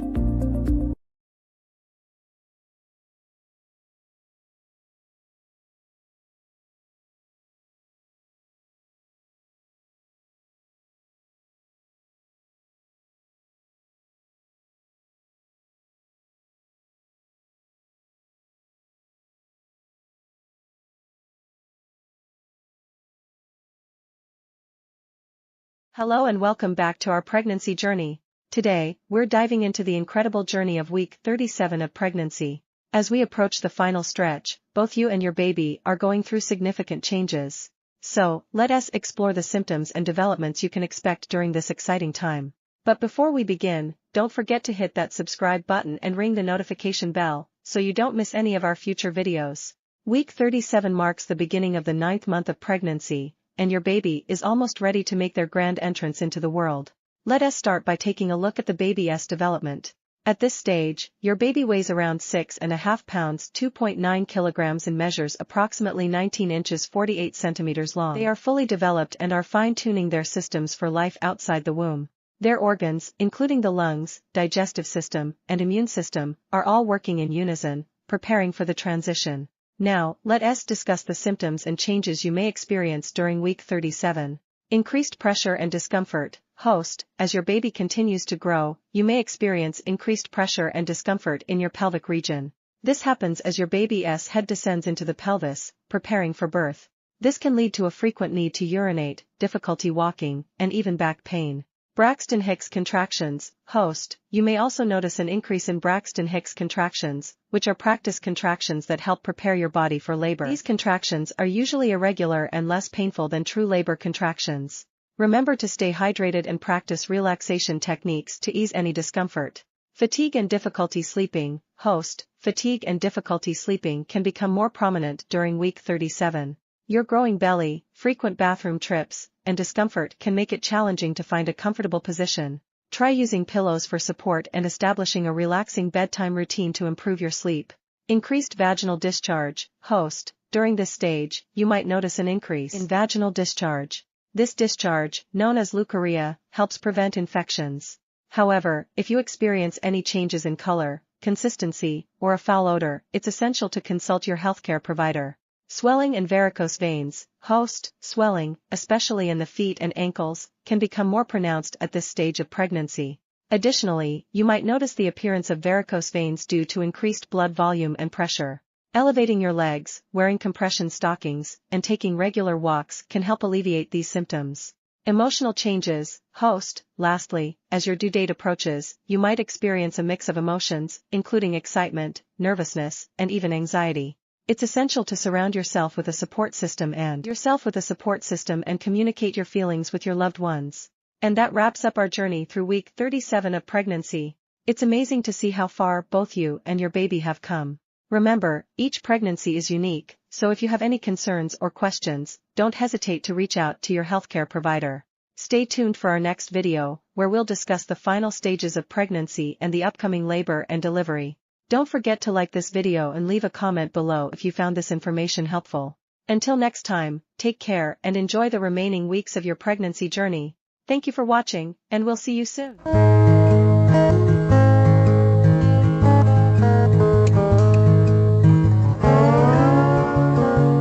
Hello, and welcome back to our YouTube channel, where we discuss all things pregnancy and baby related. Today, we're diving into the fascinating world of 38 weeks of pregnancy. So, let us get started. Baby's size and weight. At 38 weeks, your baby is approximately the size of a pumpkin, measuring around 19 to 21 inches 48 to 53 centimeters and weighing about 6 to 7 pounds 2.7 to 3.2 kilograms. Your little one has been growing and developing rapidly throughout the pregnancy journey. Organ development. By this stage, your baby's organs, including the lungs, digestive system, and immune system, are almost fully developed. These organs have been maturing over the past several weeks, preparing your baby for life outside the womb. Baby's position. Most babies settle into a head-down position in the uterus by 38 weeks. This is known as the vertex or cephalic presentation, which is the ideal position for a vaginal delivery. However, if your baby is not in the head-down position, your healthcare provider may discuss options for encouraging the baby to turn. Braxton Hicks contractions. You may be experiencing Braxton Hicks contractions more frequently now. These practice contractions feel like a tightening of the abdomen and are a way for your body to prepare for labor. If the contractions become regular, intense, or are accompanied by other signs of labor, it's important to contact your healthcare provider. Pelvic discomfort. At this stage, you may experience increased pelvic pressure and discomfort. Your baby's fatigue and difficulty sleeping. As your belly grows bigger, it can become challenging to find a comfortable sleeping position. You may also experience frequent bathroom trips during the night. Combined with anticipation and hormonal changes, this can lead to fatigue. It's important to rest as much as possible and practice relaxation techniques. Nesting instinct. Many expectant mothers experience a surge in energy and the desire to prepare their home for the baby during the final weeks of pregnancy. This is often referred to as the nesting instinct. It's a natural urge to clean, organize, and make sure everything is ready for the arrival of your little one. Emotional changes. With the due date approaching, it's common to feel a mix of excitement, anxiety, and a range of other emotions. The hormonal fluctuations can contribute to mood swings as well. Remember to communicate with your partner and support system, and don't hesitate to seek professional help if you're feeling overwhelmed. Hospital bag and birth plan. Now is the time to make sure your hospital bag is packed and ready to go. Include essentials like comfortable clothes, toiletries, and items for the baby. It's also a good idea to have your birth plan written out and discuss it with your healthcare provider. However, keep in mind that labor and delivery can be unpredictable, so be flexible with your expectations.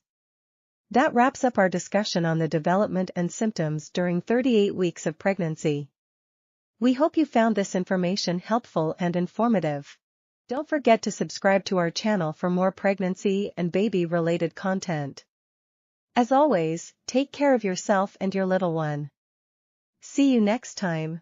Welcome to our YouTube channel, where today, we'll take you on a fascinating journey through the 39 weeks of pregnancy and baby development. From the magical moment of conception to the incredible birth of a new life, we'll explore the various stages, milestones, and changes that occur during this remarkable process. So, let us dive right in.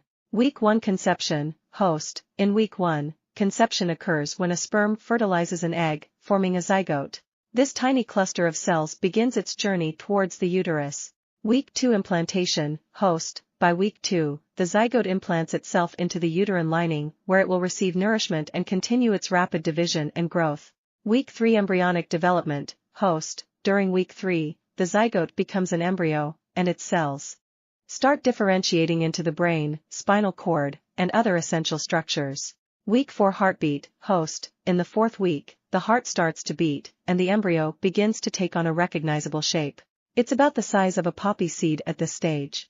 Week 5 Nervous System, host. By Week 5, the nervous system starts developing, and limb buds appear, which will eventually grow into arms and legs. Week 6 Facial Features, host. In Week 6, the embryo's facial features, such as eyes, ears, and a mouth, begin to form. Week 7 Organ Development, host. Week 7 marks the beginning of organ development, with the brain, lungs, liver, and kidneys all starting to take shape. Week 8 Fetal Stage, host. At Week 8, the embryo officially becomes a fetus.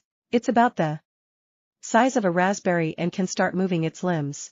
Week 9-12 Rapid Growth, host. During weeks 9 to 12, the fetus undergoes rapid growth. Its sex organs start to form, and it can make small movements, though the mother cannot feel them yet.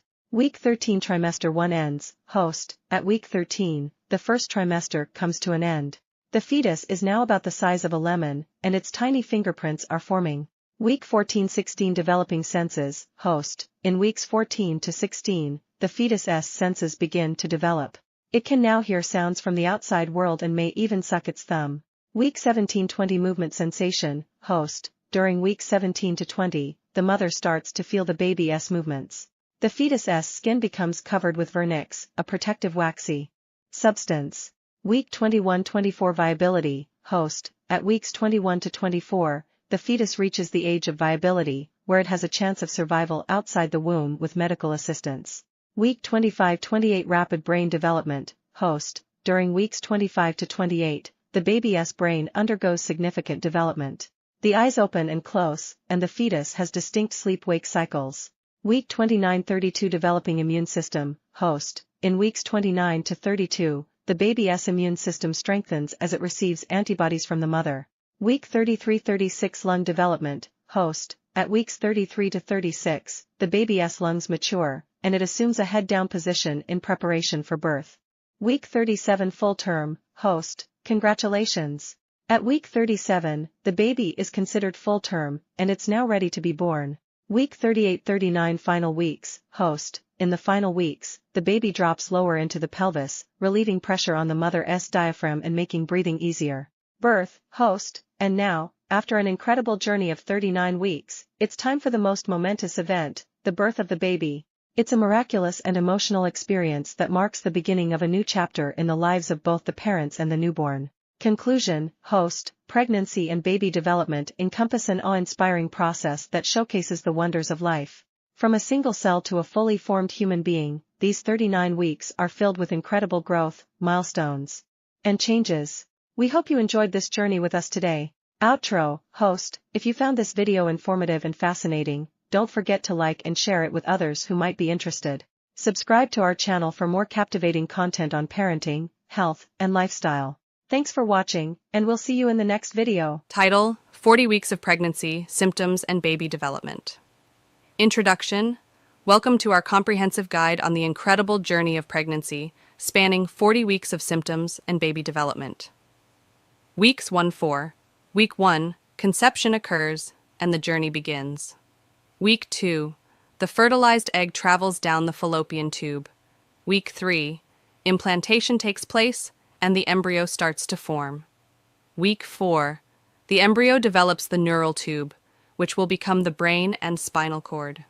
Weeks 5-8. Week 5, the heart begins to beat and limb buds form. Week 6, facial features and the heart's chambers start to develop. Week 7, baby's arms and legs grow longer and facial features become more defined. Week 8, the embryo is now called a fetus and organs continue to form. Weeks 9-12. Week 9, fingers and toes start to develop and the fetus can make spontaneous movements. Week 10, the baby's facial expressions begin and the vital organs are functioning. Week 11, the fetus is about the size of a lime and gender can be determined. Week 12, baby's reflexes develop and the risk of miscarriage decreases significantly. Weeks 13-16. Week 13, baby's vocal cords begin to form and the digestive system develops. Week 14, facial features become more distinct and the baby can now squint and frown. Week 15, the baby starts producing urine and the skin becomes more transparent. Week 16, baby's movements become more coordinated and the bones harden. Week 17-20. Week 17, the fetus can hear external sounds and the umbilical cord thickens. Week 18, baby's taste buds form and the nervous system continues to mature. Week 19, vernix caseosa, a protective layer, covers the skin. Week 20, halfway there. The baby can suck its thumb, and the mother may feel the first movements. Weeks 21-24. Week 21, eyebrows and eyelashes develop, and the baby can taste the amniotic fluid. Week 22, the fetus is now responsive to light and dark. Week 23, rapid brain growth occurs, and lungs continue to develop. Week 24, the baby's viability outside the womb increases, though it's still premature.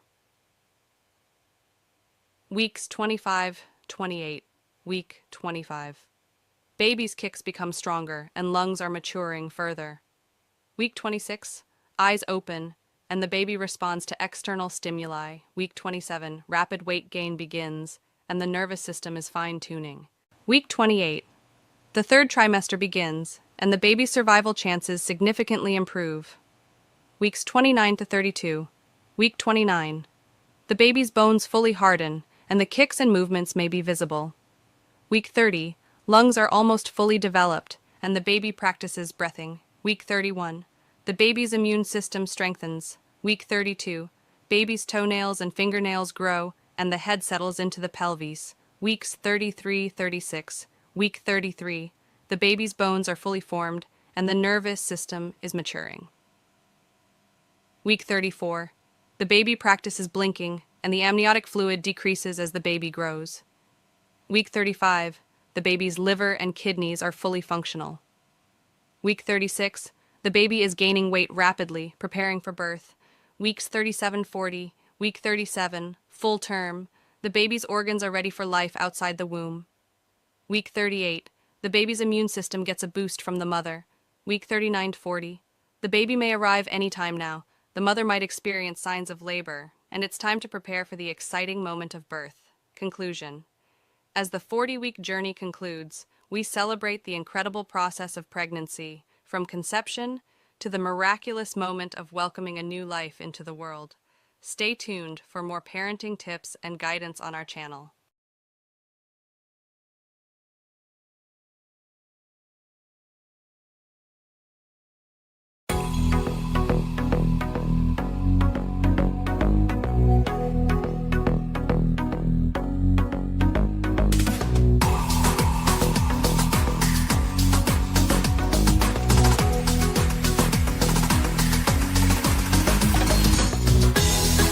6 weeks pregnant, your little one is developing new features. This week's most important milestone, the neural tube begins to close over what will become your baby's spinal cord. There's more. This week, the areas that will become the eyes and ears have started to project as bumps, and other tiny buds are forming that will eventually grow into arms and legs. A tiny heartbeat of about 105 beats per minute may be detectable in an ultrasound this week, and the brain and nervous system are also developing quickly. In fact, the nose, mouth, and inner and outer ears are just starting to take shape, along with the lungs. In just a few weeks, breathing tubes will form between the throat and the lungs, getting ready for your little one's first breath of air, and maybe a loud wail, at birth. The size of the embryo at 6 weeks pregnant. At 6 weeks, your embryo measures an average of 0.08 to 0.2 inches, about the size of a pomegranate seed. Take a look at the visual below to get an idea of how things are progressing inside your belly. At 6 weeks, when it comes to the embryo, things are starting to take shape. Mom's body at 6 weeks pregnant. This week, your breasts may feel tender or achy because of increased blood flow. This is a normal part of your body preparing for breastfeeding. Wearing a supportive bra can help with discomfort. You may also experience constipation because of an increase in progesterone, which slows down the digestive tract. To deal with this, exercise regularly, eat a balanced diet with high-fiber foods, and drink plenty of water.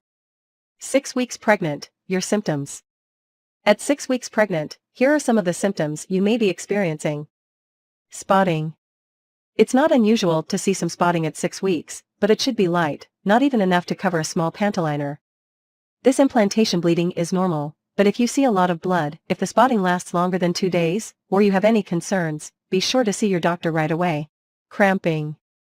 At 6 weeks pregnant, slight cramping can be normal. It's a sign your uterus and the surrounding tissues are expanding to make room for your baby. If you feel pain more severe than usual period cramping, especially if accompanied by a fever or diarrhea, contact your doctor immediately. Morning sickness. If you haven't yet had morning sickness, this may be the week it arrives. Morning sickness can happen any time of day or night. It may be triggered by certain movements, smells, an empty stomach, or nothing at all. Crackers and other simple, starchy foods can help, so keep a little something on hand for those random bouts of nausea. Exhaustion. You may feel completely exhausted due to pregnancy fatigue, and that's okay.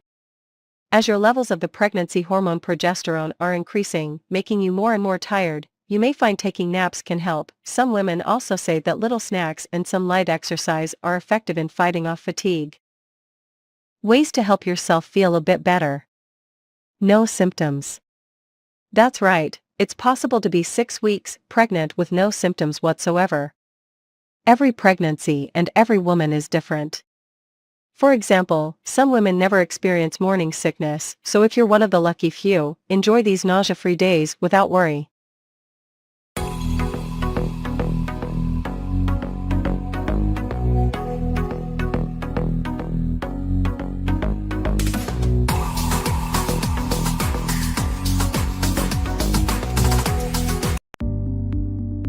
IUI stands for intrauterine insemination, which is a fertility treatment used to increase the chances of pregnancy.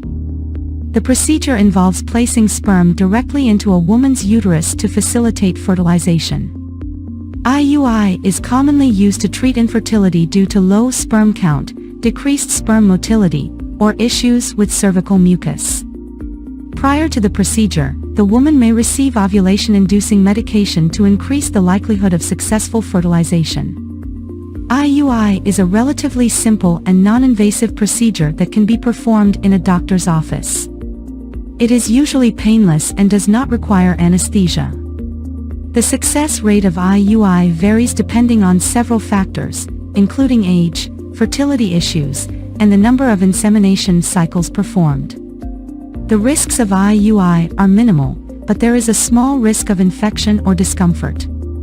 IUI is often combined with other fertility treatments, such as in vitro fertilization, IVF, to improve the chances of pregnancy.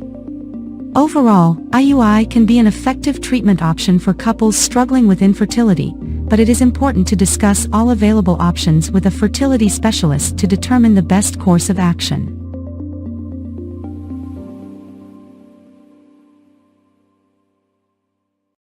Ten healthcare needs of pregnant teenagers and their babies. 1. Pregnant teenagers have unique healthcare needs that require specialized care and attention. 2. Prenatal care is critical for ensuring a healthy pregnancy and reducing the risk of complications for both the mother and baby. 3. Teenage mothers are more likely to experience pregnancy-related complications, such as preterm labor and low birth weight babies. 4. Adequate nutrition and regular exercise are essential for the mother and baby during pregnancy. 5. Teenage mothers may require additional emotional and psychological support throughout their pregnancy and after giving birth. 6. Babies born to teenage mothers are at higher risk of health problems and developmental delays. 7. Early and regular pediatric care is essential for ensuring the health and development of babies born to teenage mothers. 8. Teenage mothers may require education and support in breastfeeding, as breast milk provides essential nutrients and immunity for babies. 9. Family planning and contraception counseling should be provided to teenage mothers to prevent unintended pregnancies in the future. 10. Providing comprehensive healthcare services to pregnant teenagers and their babies is crucial for improving maternal and child health outcomes.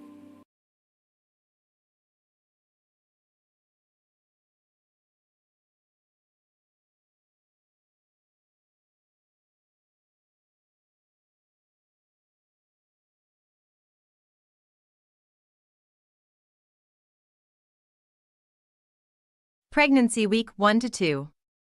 1 and 2 weeks pregnant. Congratulations! During the first and second week of pregnancy, your body is preparing for possible conception. How is pregnancy calculated? Calculating the day your baby begins to develop and keeping track of your pregnancy dates can be a challenge. The development of pregnancy is counted from the first day of the woman's last normal menstrual period, LMP, even though the development of the fetus does not begin until conception, which is about 2 weeks later. Pregnancy is calculated from this day because each time a woman has a period, her body is preparing for pregnancy. Counting from the LMP, most women are pregnant an average of 280 days. Calculating from the LMP also gives a standard of measurement for healthcare providers to follow, since it is extremely difficult to know exactly when conception occurred. For more information on how pregnancy is measured, please see our information on calculating your dates. What changes are occurring with your body? Your period has just begun, and you may be thinking about becoming pregnant. Your ovulation time is the most important thing you need to understand when trying to conceive. Ovulation occurs when a mature egg is released from the ovary, pushed down the fallopian tube, and available to be fertilized. The lining of the uterus has thickened to prepare for a fertilized egg. If conception does not occur, the uterine lining will be shed. The shedding of an unfertilized egg and the uterine wall occurs during menstruation. There are also several facts that you need to know concerning ovulation. An egg lives 12 to 24 hours after leaving the ovary. Normally, only one egg is released each time you ovulate. Ovulation can be affected by stress, illness, travel, and significant changes in weight, exercise, and sleeping patterns.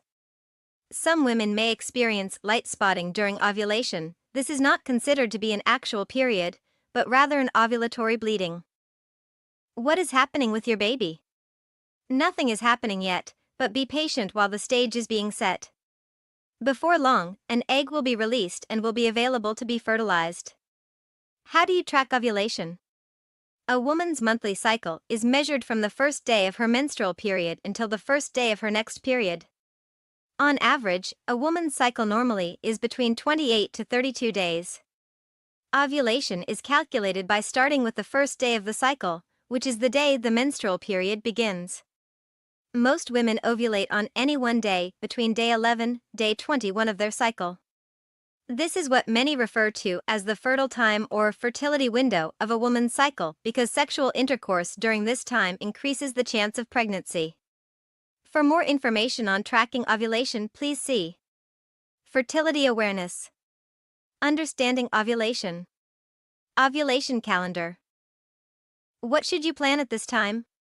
There may need to be some lifestyle changes made at this time to increase your chances of conceiving and having a healthy baby down the road. Adequate exercise and a balanced diet are important factors to evaluate. It is recommended to begin taking prenatal vitamins and stop using substances such as caffeine, artificial sweeteners, alcohol, recreational drugs, nicotine. If you are taking prescription drugs, check with your healthcare provider to see if such medication is safe to take during pregnancy. For more information on nutrition during pregnancy, please see our information on preconception nutrition. Tips for making your pregnancy better. The most important thing you can do right now is to act in the way you would if you already knew you were pregnant. Since it can be weeks before you know if conception has occurred, this will protect both you and your future baby from any substances or activities that could cause problems. 3 weeks pregnant. Sperm met egg last week, and voila, you've made a baby. It's so early that when you're 3 weeks pregnant, you may have no idea that you're actually pregnant. Conception just happened a few days ago, and there probably hasn't been time for you to miss a period yet at week 3 of pregnancy. Can you tell you're pregnant at 3 weeks? While some people feel no difference at all at this early stage, others may start to notice 3 weeks pregnant symptoms. The experience at 3 weeks pregnant can really vary, so don't fret if you don't feel anything out of the ordinary. However, if you feel nauseous and your breasts are sore, that's normal too. Everything changes quickly in early pregnancy, so no matter how you feel, be prepared to feel different in a week. 3 weeks pregnant symptoms. When you're 3 weeks pregnant, symptoms may not have appeared yet. That's because most early pregnancy symptoms are caused by pregnancy hormones spotting as the fertilized egg burrows into the lining of your uterus. Nausea. As the pregnancy hormone HCG begins to make its way through your newly pregnant body, you may notice some feelings of queasiness or nausea so bad it makes you puke. Morning sickness should really be called all-day sickness since it doesn't discriminate by time of day. If you're feeling this symptom of pregnancy at 3 weeks, you may be further along than you thought. Or you may even be 3 weeks pregnant with twins. That's because twin moms-to-be often have higher levels of pregnancy hormones and therefore worse nausea. Breast changes. Your breasts can start to get sore and your nipples may darken as your body starts prepping to make milk. Missed period. If your cycle is typically shorter than 28 days, you may realize toward the end of this week that you could be pregnant. The only way to know for sure is to take a pregnancy test. Positive home pregnancy test. Check the box of your home pregnancy test to see how accurate its results are before your missed period. Most are over 99% accurate once you've missed it, and some brands promise to detect pregnancy hormones in your urine sooner than that. For example, when you're 3 weeks 5 days pregnant or even 3 weeks 4 days pregnant. Here's the thing, the amount of pregnancy hormone HCG in your body might not be enough for the test to detect right away, but it doubles every 48 hours. If you get a negative result, follow up a few days and then a week later with another pregnancy test and then another, to be sure it wasn't just too early to tell. Positive blood pregnancy test. In some cases, like if you're at risk for miscarriage or ectopic pregnancy, your doctor may ask you to come into the office for a blood draw. Blood tests can detect smaller amounts of HCG than urine tests can, so you may find out that you're pregnant. 3 weeks, pregnant belly. A belly isn't really a thing. Though you may feel a bit bloated, most pregnant women don't start to show until around week 12 or later. Before you start eating for 2, know that doctors only recommend most women gain 1 to 5 pounds total in the first trimester, that's the first 13 weeks. So you definitely don't have license to start indulging at 3 weeks pregnant. In fact, try to eat a healthy, well-rounded diet and to take a daily prenatal vitamin with at least 400 micrograms of folic acid in it. Doctors don't recommend increasing your daily calorie intake until the second trimester. Once you hit week 14, you'll want to add about 300 calories per day. During week 4, the tiny life you and your partner created just a week ago is implanting and settling into its new home in your uterus, where it will grow and develop over the next 36 weeks. Along with implantation, comes a rise in the pregnancy hormone HCG. At the end of this week, there may be enough HCG to detect with a sensitive early home pregnancy test. First, what is your baby's due date? Your baby's development at 4 weeks. Starting at week 4, your baby is called an embryo.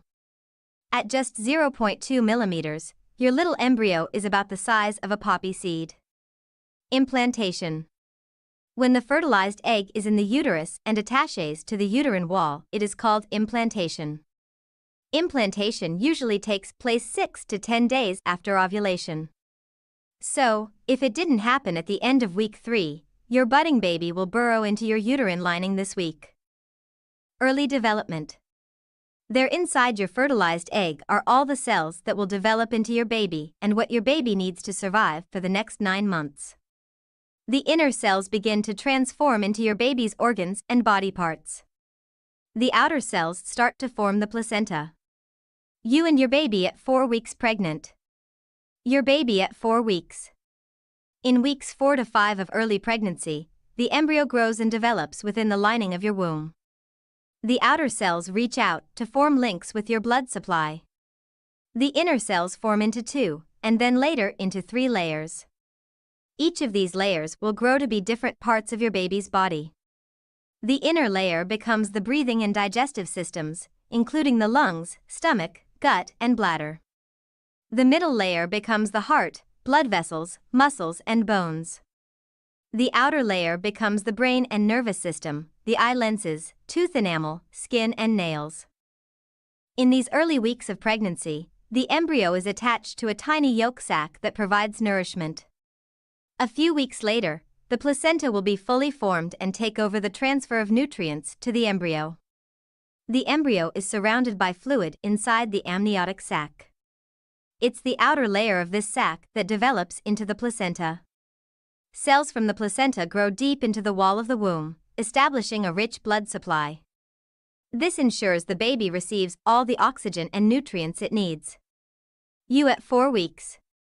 Conception usually takes place about 2 weeks after your last period, around the time you release an egg, ovulate. In the first 4 weeks of pregnancy, you probably will not notice any symptoms. The first thing you may notice is that your period does not arrive, or you may have other signs and symptoms of pregnancy, such as breast tenderness. You can confirm the pregnancy with a pregnancy test. 5 weeks pregnant symptoms. Pregnancy symptoms are unique and unpredictable. 2 people can each have healthy pregnancies without any of the same symptoms. Likewise, you may have bad nausea in your first pregnancy but no morning sickness in a later pregnancy.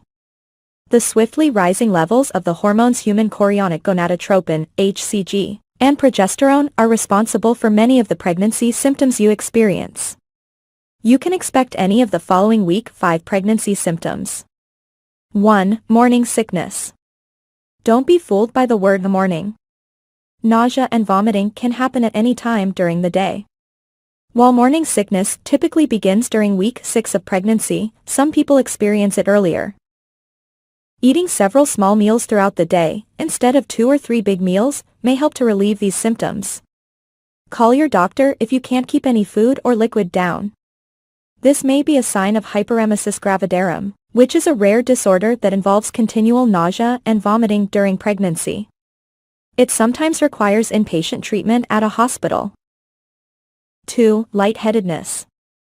Your blood pressure tends to run lower than usual during pregnancy. This can cause dizziness and even fainting. If you feel dizzy, sit down if you're standing or pull over if you're driving. 3. Frequent urination. As your uterus expands, it can press against your bladder. This will likely cause you to need to urinate more frequently. Go when you have the urge so that you avoid bladder infections.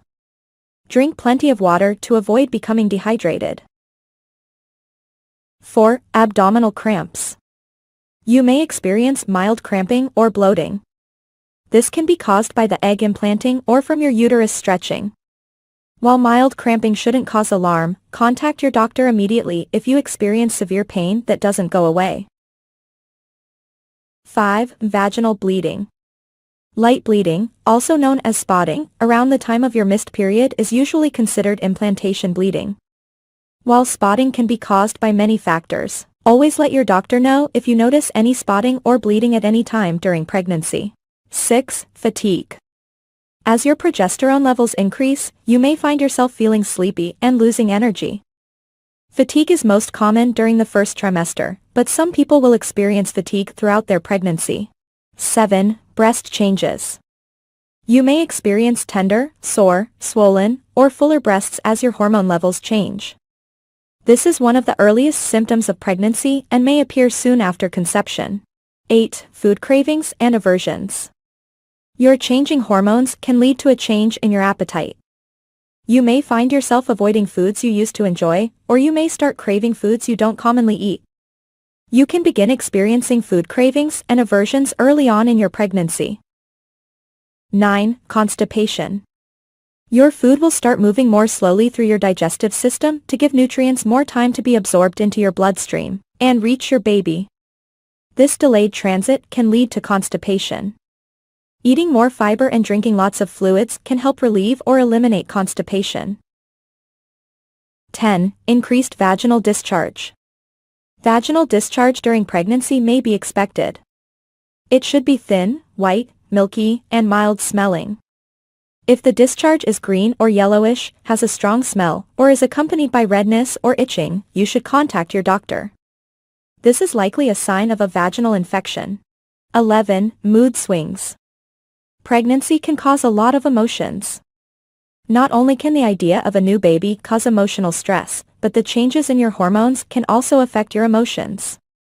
It's perfectly fine to feel a variety of emotions from day to day, such as elation, sadness, anxiety, fear, and exhaustion. If these feelings are extreme or last more than a few days, consult your doctor right away. Warning signs of a miscarriage.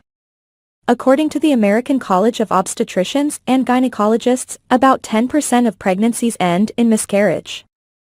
Signs of a miscarriage include vaginal bleeding, the most common sign, which tends to be heavier than spotting and may contain clots. Abdominal or pelvic cramps. Back pain. Call your doctor if you experience any bleeding during pregnancy.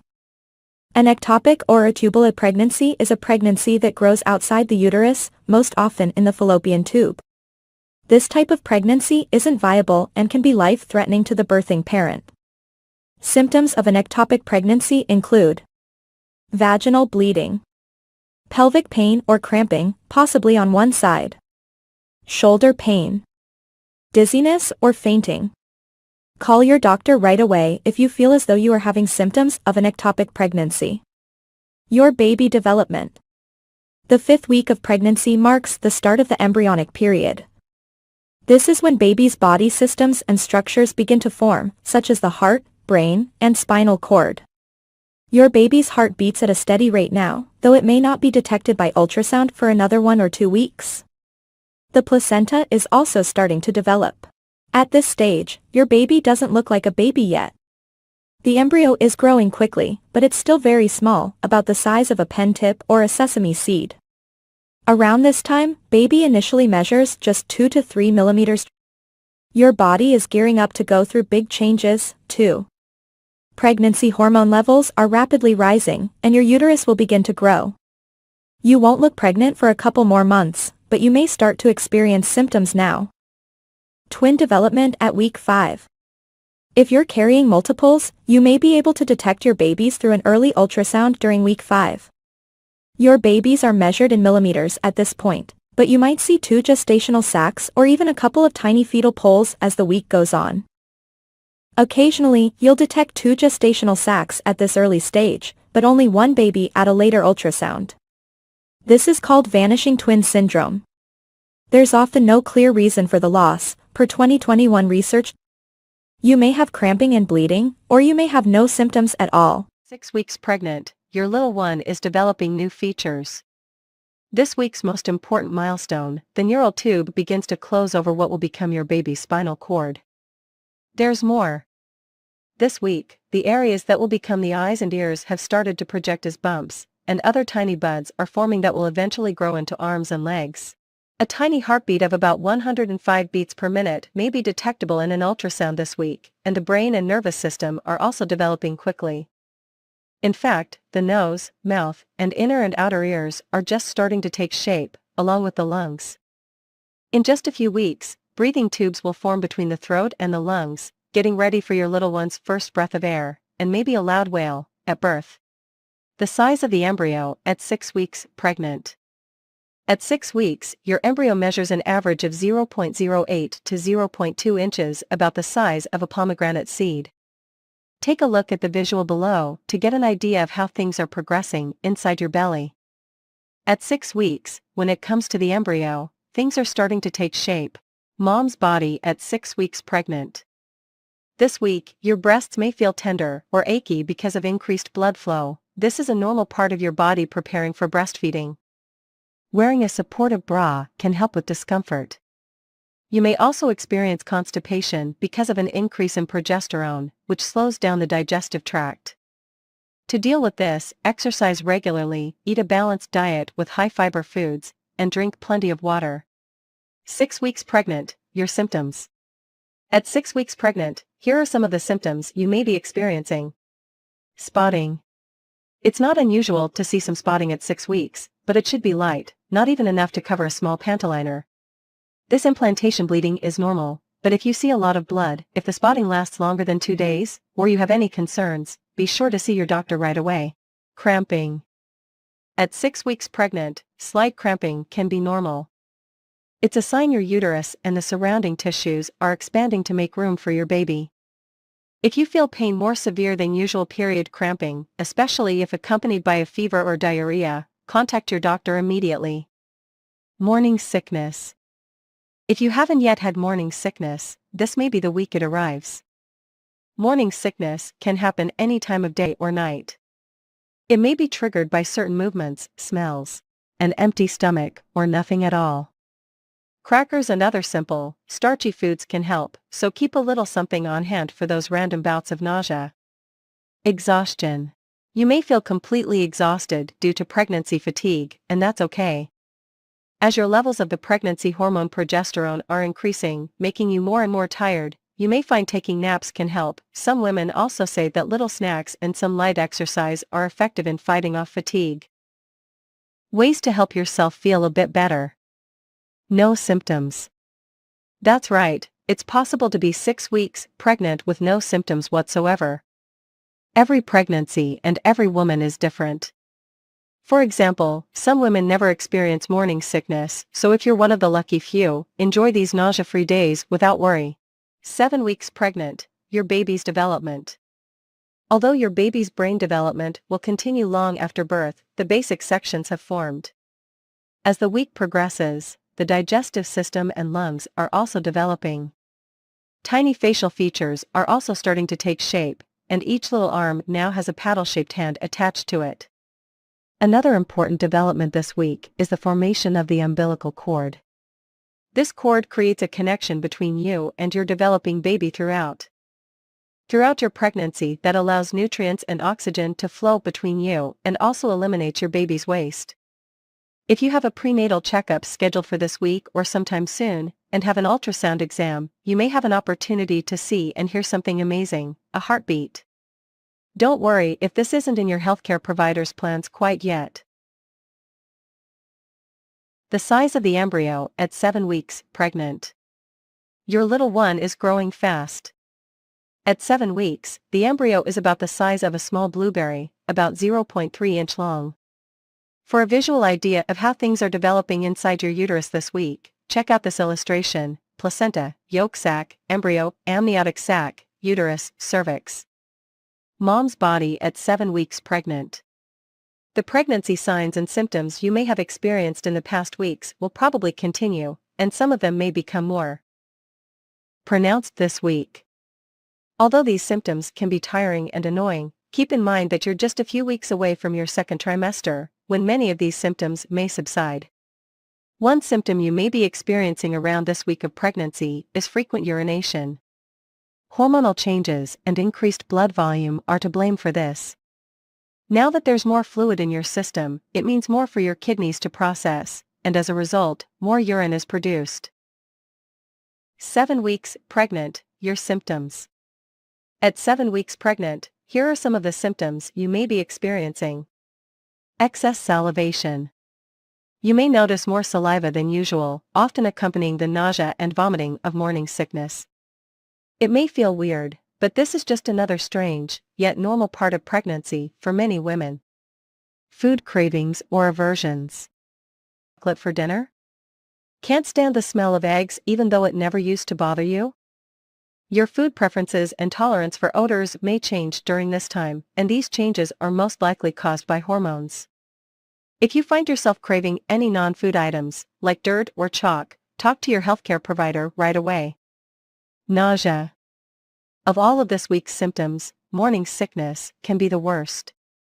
It's often in full effect at this stage, and it can make you feel absolutely miserable.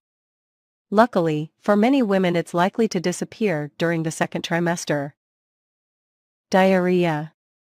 As if you needed another trip to the bathroom at 7 weeks, diarrhea is usually nothing to worry about. It may be one of the gastrointestinal symptoms, like constipation or indigestion, that you might experience due to fluctuating hormones. Try adding foods like applesauce, oatmeal, and bananas to your diet to help absorb any excess water, and stay hydrated, as diarrhea can lead to dehydration. Spotting. Light spotting at 7 weeks pregnant is considered normal, especially after sex. If you notice heavier bleeding, call your healthcare provider. Cramping. If you feel mild cramps, what you're experiencing is quite normal. Your uterus is expanding, so some discomfort is to be expected. If the cramping is severe or long-lasting, or if you feel pain other than cramping, call your healthcare provider. Fatigue. You may continue to feel exhausted this week. Your levels of the hormone progesterone are quickly increasing, and it's this hormone that can make you feel sleepy. 8 weeks pregnant, your baby's development. This week, hands and feet are forming tiny fingers and toes, and those arms are able to flex at the elbows and wrists. At this point, eyes begin to develop pigment, and genitals are forming too, although it's still too soon to know whether you're expecting a boy or a girl. If you feel like taking a guess though, have some fun with our baby gender quiz. These external features aren't the only things developing, the internal organs are making strides. As the intestines form, they start to take up space in the umbilical cord because there's not enough room in your baby's abdomen yet. Even at this early stage, the intestines are working to carry waste away from the body. A month from now, when there's more room in your little one's belly, the intestines will move out of the cord and back into the abdomen. The size of the embryo at 8 weeks pregnant. Your baby has already come a long way, and soon, growth will speed right up. Your little one is about the size of a raspberry this week, just 0.5 to 0.6 inch long, crown to rump. Mom's body at 8 weeks pregnant. By the time you're 8 weeks pregnant, pregnancy symptoms will be in full swing. Your clothes may start to pinch a little, but on the plus side, you may be able to hear your baby's heartbeat for the first time, something to make up for the not-so-pleasant symptoms you may have been experiencing. You may be wondering when you will start showing. 8 weeks pregnant, your symptoms. At 8 weeks pregnant, here are some of the symptoms you may be experiencing. Morning sickness. You may be dealing with nausea and even vomiting right about now. The good news is morning sickness symptoms usually subside during the second trimester, and you're almost there. For now, try nibbling on crackers before you get up, and aim for 5 or 6 small meals a day, rather than 3 large ones. Food and smell aversions. Certain tastes and odors that have never bothered you before may seem overbearing or repugnant, thanks to increased hormones that amplify your sense of smell and make your stomach feel as if you're on a wild roller coaster ride. Diarrhea. Your digestive system may be far more sensitive now. Make sure you're practicing healthy eating habits and staying hydrated. Contact your healthcare provider if the diarrhea lasts longer than 24 hours. Or is accompanied by any other symptoms. And do not take anti-diarrheal medicine or any medication before checking with your provider. Frequent urination. Yes, you may still be making lots of extra trips to the bathroom. This symptom will come and go throughout the rest of your pregnancy as your baby grows and your uterus expands, both of which put pressure on your bladder. Abdominal cramping. This symptom can be associated with the continued growth of your uterus. Back pain. By the time you are 8 weeks pregnant, back pain may strike, particularly around the lower back. That's because the muscles in your back are working a bit harder than usual as your weight is redistributed to accommodate your growing uterus. Furthermore, your center of gravity is changing, and those pregnancy hormones are working on relaxing ligaments in the joints of your pelvis. Light spotting. Spotting, a few drops of blood at a time, can be normal. However, be sure to talk to your healthcare provider if you feel at all concerned and call right away if you notice heavier bleeding. Fatigue. Your progesterone levels are increasing, which can often leave you feeling more tired than usual. Go ahead and grab some extra snooze time whenever you can. If you're feeling exhausted, listen to your body and try to take it easy. Trouble sleeping. Changing hormone levels, discomfort, and extra trips to the restroom often add up to disturbed sleep. Try listening to peaceful music or reading a book if you're feeling wide awake. You can also try drinking warm milk or taking a shower or bath before bed. Some women find lying on their left side is helpful as it improves blood circulation. Placing a pillow between your knees may help you feel more comfortable too. 9 weeks pregnant. Your baby's development. This week, your little one, now officially known as a fetus, is looking less and less like a little pink blob and instead has more of a mini baby shape. Even the tail that had been present in earlier weeks has almost disappeared. Tiny facial features continue to develop this week, including a more prominent nose and eyelids. Up top, the head is large compared to the body, while down below, little toes are now visible. Internal organs are also forming, including the digestive and reproductive systems, meaning that the intestines as well as testes or ovaries are growing. Now that you're 9 weeks pregnant, your little one may be starting to move, thanks to some recent muscle development. But you'll have to wait until sometime in the second trimester to actually feel these movements. The size of the fetus at 9 weeks pregnant. At 9 weeks, the fetus is about the size of a cherry. Your little one may now measure 0.6 to 0.7 inch long and weigh about 0.12 ounce. Mom's body at 9 weeks pregnant. Symptoms at 9 weeks pregnant may include changes to your breasts. They are probably fuller, heavier, and tender to the touch due to the enlargement of your milk glands and an increase in fatty tissue. Although your breasts will likely continue to grow throughout your pregnancy, the sensitivity will usually subside once your body adjusts to the surge of pregnancy hormones. 9 weeks pregnant, your symptoms. At 9 weeks pregnant, here are some of the symptoms you may be experiencing. Growing waistline. Your belly at 9 weeks pregnant may not have a pronounced, rounded look, but your pre-pregnancy clothes are probably feeling a little snug due to a combination of a thickening waistline and some bloating brought on by your old friends, pregnancy hormones. Spotting. You may see some spotting in the first trimester. Call your healthcare provider if you see any more than a few drops of blood. Mild uterine cramping. This is a time of rapid change in your body, and you may experience mild uterine cramping. If the cramping is severe, or if you feel other pain like lower back pain, call your doctor to rule out any problems. Morning sickness. If you haven't experienced morning sickness by now, you could be one of the lucky ones who will avoid this common symptom. But if you do get morning sickness, keep on eating smaller meals frequently throughout the day and remember to stay hydrated. Being hungrier. You may start to feel a bit hungrier than usual, so munch on some extra snacks, keeping in mind that you only need to add about 300 calories to your daily intake. Foods like fruit, cereal, and yogurt are great choices. Food cravings and aversions. Your sense of smell is heightened now, and foods and smells you once enjoyed may now seem unpleasant. On the flip side, you may now find you crave certain foods. You can feel free to indulge any food cravings you have, as long as they seem healthy.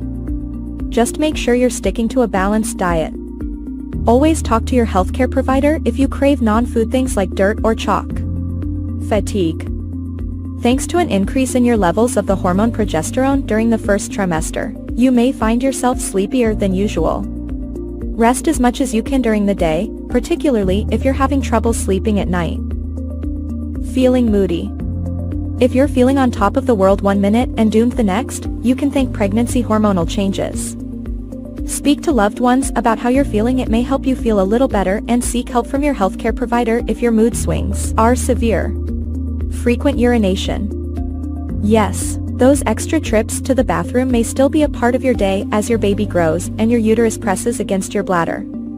This need to pee more often may also be caused by the increased volume of blood in your body, which makes your kidneys work overtime. Don't drink less water, as staying hydrated is important, but try to go to the restroom before you head out the door or before you go into a long meeting. If you notice a burning sensation or pain when you pass urine, call your doctor, because this can be a sign of a urinary tract infection. Acne. If you're experiencing acne now and didn't before you got pregnant, or if your acne is worse now than before, it may be one of your pregnancy symptoms.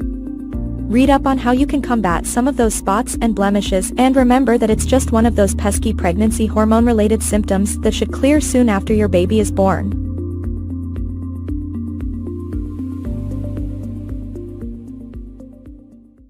"10 weeks pregnant. Your baby's development.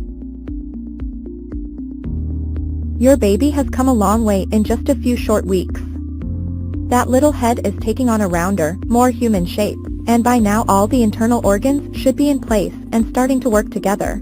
Tiny tooth buds have begun to develop too. Your baby's fingers and toes are growing longer, and the webs that had been between each finger and toe are starting to disappear. At the moment, your baby's eyes, eyelids, and ears are continuing to develop, but they've still got some growing to do before they're fully formed. The size of the fetus at 10 weeks pregnant. Your little one is still growing very quickly. At 10 weeks, the average fetus is about the size of a strawberry, measuring approximately an inch from crown to rump. Mom's body at 10 weeks pregnant. Your uterus is about the size of a large orange at this point, whereas before you became pregnant it was about the size of a small pear. Around this time, you likely have had or will soon have a visit with your healthcare provider for a thorough examination. At this appointment, your provider may do an internal and external abdominal exam to determine the size and position of your baby, as well as take blood samples for a variety of other tests.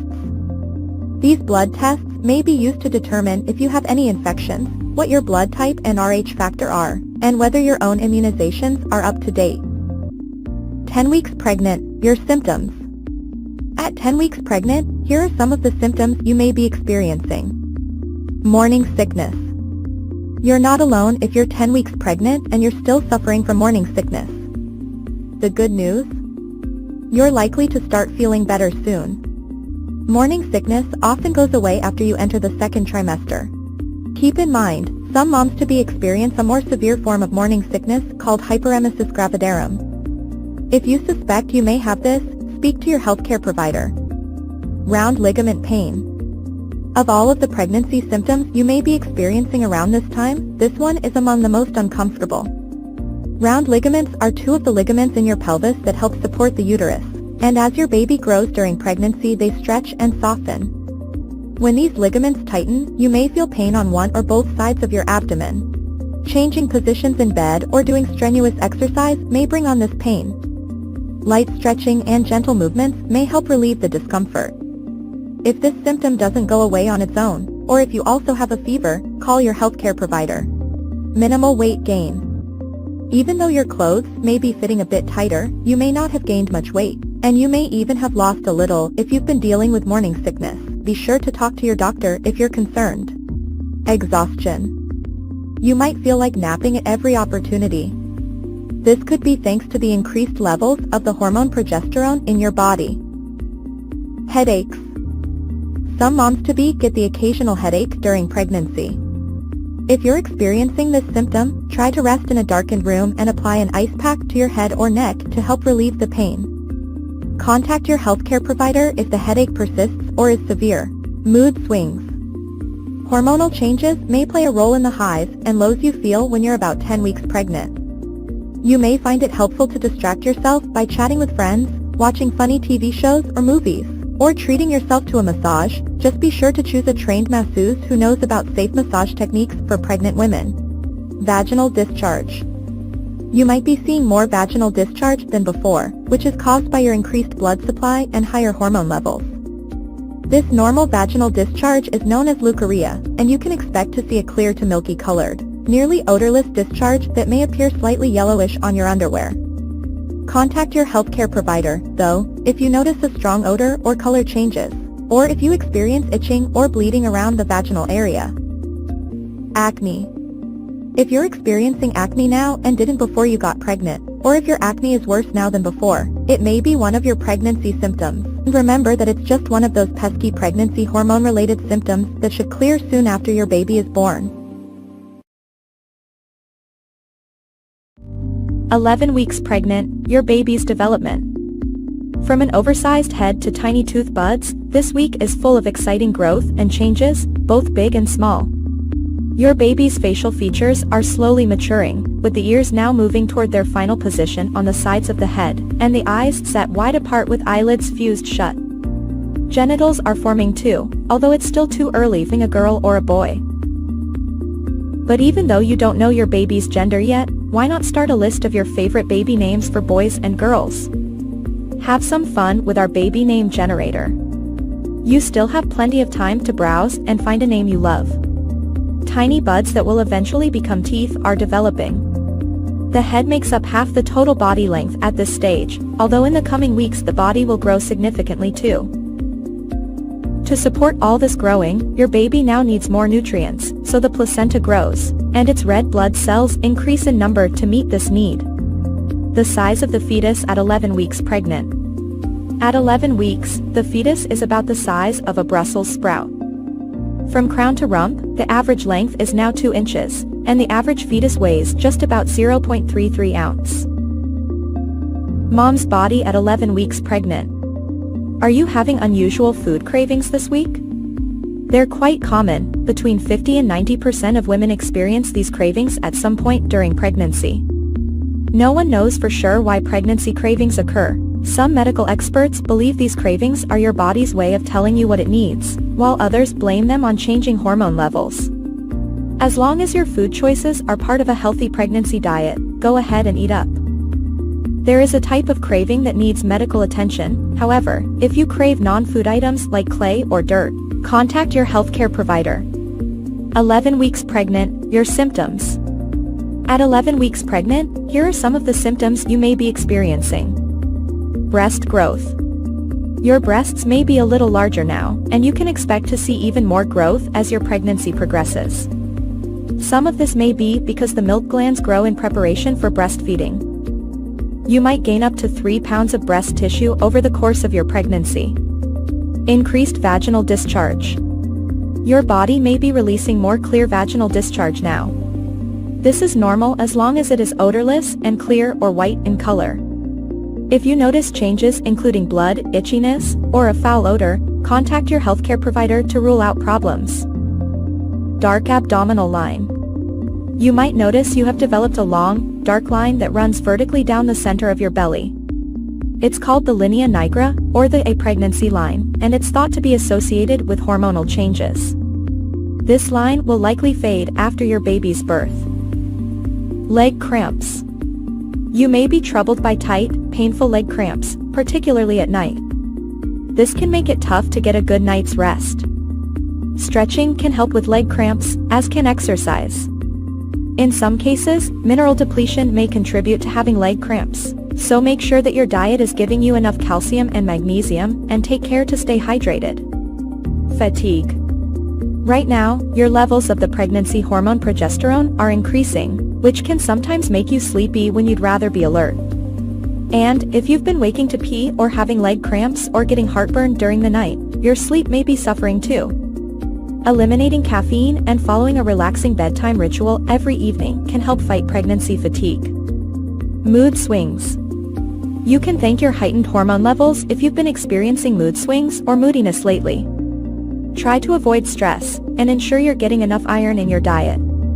Practicing yoga, doing simple meditations, or relaxing while listening to soft music might help you feel a little better.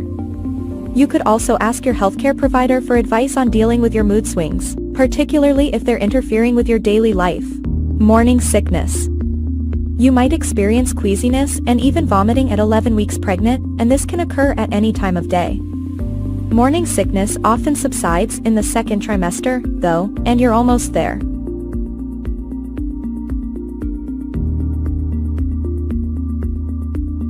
Baby development at 12 weeks.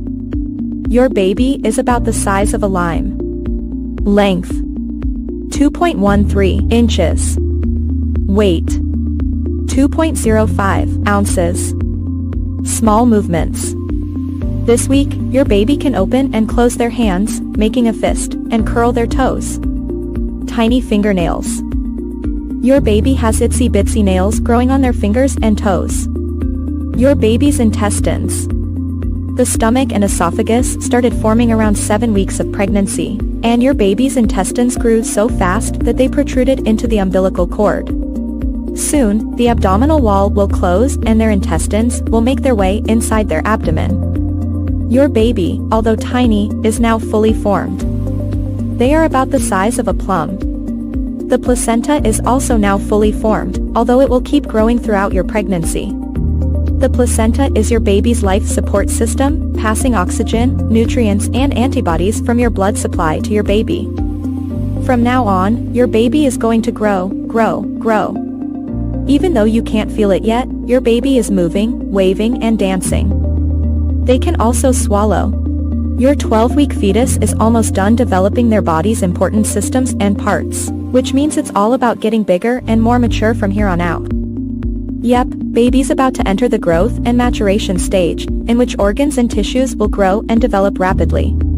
Baby at 12 weeks is opening and closing their fingers and curling their toes, and their brain is developing fast. Baby is now developing reflexes. If you poke your 12-week pregnant belly while looking at baby on an ultrasound, you'll likely see movement. If you're 12 weeks pregnant with twins, your twosome is developing at a similar rate as singleton babies at 12 weeks. Later on, they'll have a slightly slower rate of growth. Early pregnancy symptoms at 12 weeks. Your signs of pregnancy may include an aching stomach, nausea, mood swings, a metallic taste in your mouth, sore breasts, indigestion and heartburn, headaches, dizziness, new likes and dislikes for food and drink, a heightened sense of smell, a white milky pregnancy discharge from your vagina, light spotting, see your doctor if you get bleeding in pregnancy, cramping, a bit like period pains, darkened skin on your face or brown patches, this is known as chloasma or the mask of pregnancy, greasier, spotty skin, thicker and shinier hair, bloating and the feeling of being bloated. Title: How to Check a Pregnancy Test, a Comprehensive Guide. 1. Introduction. Welcome to our guide on how to check a pregnancy test accurately. 2. Importance of timing. Timing is crucial for accurate results. Discuss when to take the test for the best outcome. 3. Understanding pregnancy tests. Explain the types of pregnancy tests available, urine tests, and blood tests. 4. Choosing the right test. Guide viewers on selecting a reliable pregnancy test kit. 5. Reading the instructions. Emphasize the importance of thoroughly reading the instructions before starting the test. 6. Gathering supplies. List the necessary items needed for taking the test. 7. Collecting urine sample. Offer tips on how to collect a urine sample properly for the test. 8. Performing the test. Step-by-step demonstration on how to perform the test accurately. 9. Waiting period. Explain the waiting period before checking the results and why it's essential. 10. Interpreting results. Provide guidance on interpreting the results correctly, including what different symbols or lines mean. 11. False positives and negatives. Address factors that could lead to false positive or negative results. 12. Next steps. Discuss what to do after getting the results, whether positive or negative. 13. Seeking medical advice. Highlight the importance of consulting a healthcare professional for confirmation and further guidance. 14. Emotional support. Offer reassurance and support for viewers, acknowledging the emotional impact of pregnancy test results. 15. FAQs. Answer common questions about pregnancy tests, addressing concerns and misconceptions. 16. Tips for accuracy. Provide additional tips to ensure accurate results, such as testing in the morning and avoiding certain medications. 17. Handling results. Discuss how to cope with different outcomes and offer resources for support. 18. Partner involvement. Encourage involving partners in the testing process and decision-making. 19. Test disposal. Guide viewers on proper disposal of used pregnancy tests. 20. Conclusion. Summarize key points, reiterate the importance of accuracy, and offer encouragement to viewers.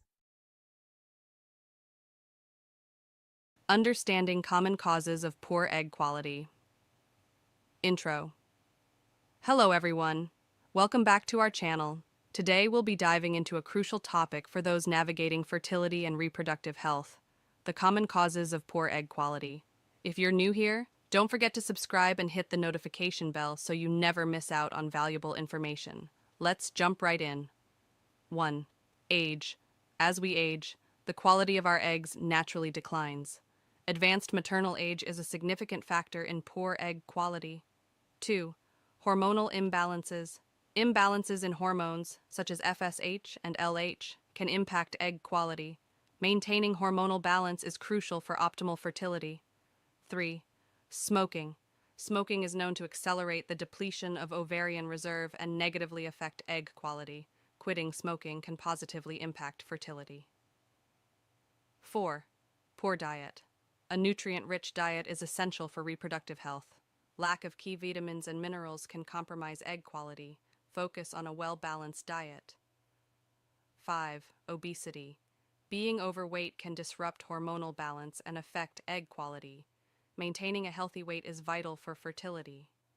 6. Underweight. Conversely, being underweight can also impact fertility. Adequate nutrition is essential for optimal egg development. 7. Environmental toxins. Exposure to environmental toxins, such as pollutants and chemicals, can negatively affect egg quality. Minimize exposure whenever possible. 8. Stress. Chronic stress can disrupt hormonal balance and impact reproductive health. Incorporating stress management techniques is crucial for fertility. 9. Alcohol consumption. Excessive alcohol intake can be detrimental to egg quality. Moderation is key when it comes to alcohol consumption during fertility journeys. 10. Lack of exercise. Regular exercise promotes overall health, including reproductive health. Sedentary lifestyles may contribute to poor egg quality. 11. Ovulation disorders. Irregular ovulation patterns or disorders can lead to poor egg quality. Seeking medical advice for irregular cycles is important. 12. Genetic factors. Some individuals may have genetic predispositions that affect egg quality. Genetic counseling can provide valuable insights. 13. Polycystic ovary syndrome, PCOS. PCOS can impact hormonal balance and egg development. Managing PCOS through lifestyle changes and medical interventions is crucial. 14. Endometriosis. Endometriosis can affect egg quality by causing inflammation. Seeking treatment for endometriosis is essential for fertility. Thyroid disorders. Thyroid imbalances can impact reproductive health. Regular thyroid monitoring and management are important for optimal fertility. Diabetes. Uncontrolled diabetes can affect egg quality. Managing blood sugar levels is crucial for individuals with diabetes trying to conceive. Autoimmune disorders. Some autoimmune disorders can affect fertility. Consultation with a specialist is recommended for those with autoimmune conditions. Poor egg reserve. Low ovarian reserve can contribute to poor egg quality. Regular fertility assessments can help understand and address this issue. Infections. Untreated infections can negatively impact reproductive organs and egg quality. Prompt medical attention is important. Medication side effects. Some medications may have side effects that affect fertility. Consult your healthcare provider if you have concerns about medications and fertility. Outro. That wraps up today's video on the common causes of poor egg quality. If you found this information helpful, don't forget to give it a thumbs up and share it with others who might benefit. Remember, every fertility journey is unique, and seeking professional advice is crucial. Until next time, stay informed and take care of your reproductive health. Thanks for watching.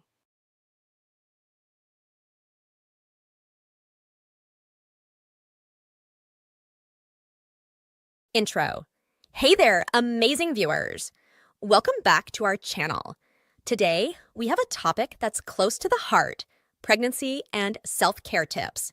Whether you're expecting, planning to be, or just curious, you're in for a treat. Stick around for the top 15 points that'll make your pregnancy journey a breeze. Point 1. Mindful nutrition. First up, let's talk about nourishing yourself and your little one. Opt for nutrient-rich foods, plenty of fruits and veggies, and don't forget that hydration game. Point 2. Gentle exercises. Next on the list is staying active, but no need for intense workouts. Gentle exercises like prenatal yoga or a simple stroll can do wonders for your well-being. Point 3. Beauty of rest. Ah, the beauty of rest. Embrace those power naps and full night's sleep. Your body and mind will thank you. Trust me. Point 4. Emotional wellness. It's okay to have mixed emotions. Prioritize your emotional well-being, whether through journaling, meditation, or just having heart-to-heart talks. Point 5. Pamper yourself, pamper time, treat yourself to a relaxing bath, a prenatal massage, or whatever makes you feel like the queen you are. Point 6. Support system. Surround yourself with positivity. Your support system is crucial. Friends, family, or fellow mom-to-be pals. Point 7. Educate yourself. Knowledge is power. Educate yourself about the beautiful journey you're on. Attend prenatal classes, read books, and absorb all the information. Point 8. Regular checkups. Speaking of information, regular checkups are a must. Keep track of your and your baby's health with those scheduled visits to your healthcare provider. Point 9. Fashionable comfort. Who says you can't be fashionable and comfortable? Invest in maternity, wear that makes you feel good and accommodates that growing belly. Point 10. Hygiene essentials. Pay extra attention to hygiene. A healthy baby. It's the little things that count. Point 11. Positive affirmations. Daily affirmations are like a power boost for your mindset. Remind yourself of the amazing journey you're on and the incredible mom you're becoming. Point 12. Create memories. Capture those beautiful moments. Whether it's through a pregnancy photo shoot or a simple diary, create memories that'll last a lifetime. Point 13. Delegate tasks. Don't be shy to ask for help. Delegate tasks and focus on what truly matters: your well-being and your baby's. Point 14. Stay flexible. Plans might change, and that's okay. Stay flexible and adapt to the beautiful uncertainties of this journey. Point 15. Celebrate milestones. Last but not least, celebrate the milestones. Every kick, every ultrasound, it's all part of your incredible story. Outro. And there you have it, the top 15 points for a happy and healthy pregnancy. If you enjoyed this video, don't forget to give it a thumbs up, subscribe, and hit that notification bell. Until next time, take care of yourself and that precious bump. Sending lots of love. Welcome to our review of in vitro fertilization, or IVF, a common treatment option for couples attempting to conceive. First, a basic explanation of how IVF works. The procedure starts with a woman taking medicine to encourage the development of numerous eggs in her ovaries. Once the eggs are ready, they are extracted during a small surgical operation. Next, the eggs are fertilized with the partner's or a donor's sperm in a laboratory dish. The resultant embryos are then transferred to the woman's uterus, with the goal that at least one will implant and result in a healthy pregnancy. IVF is often advised for couples who have been trying to conceive for at least 1 year without success, or for those with a known reproductive condition such as blocked fallopian tubes or low sperm count.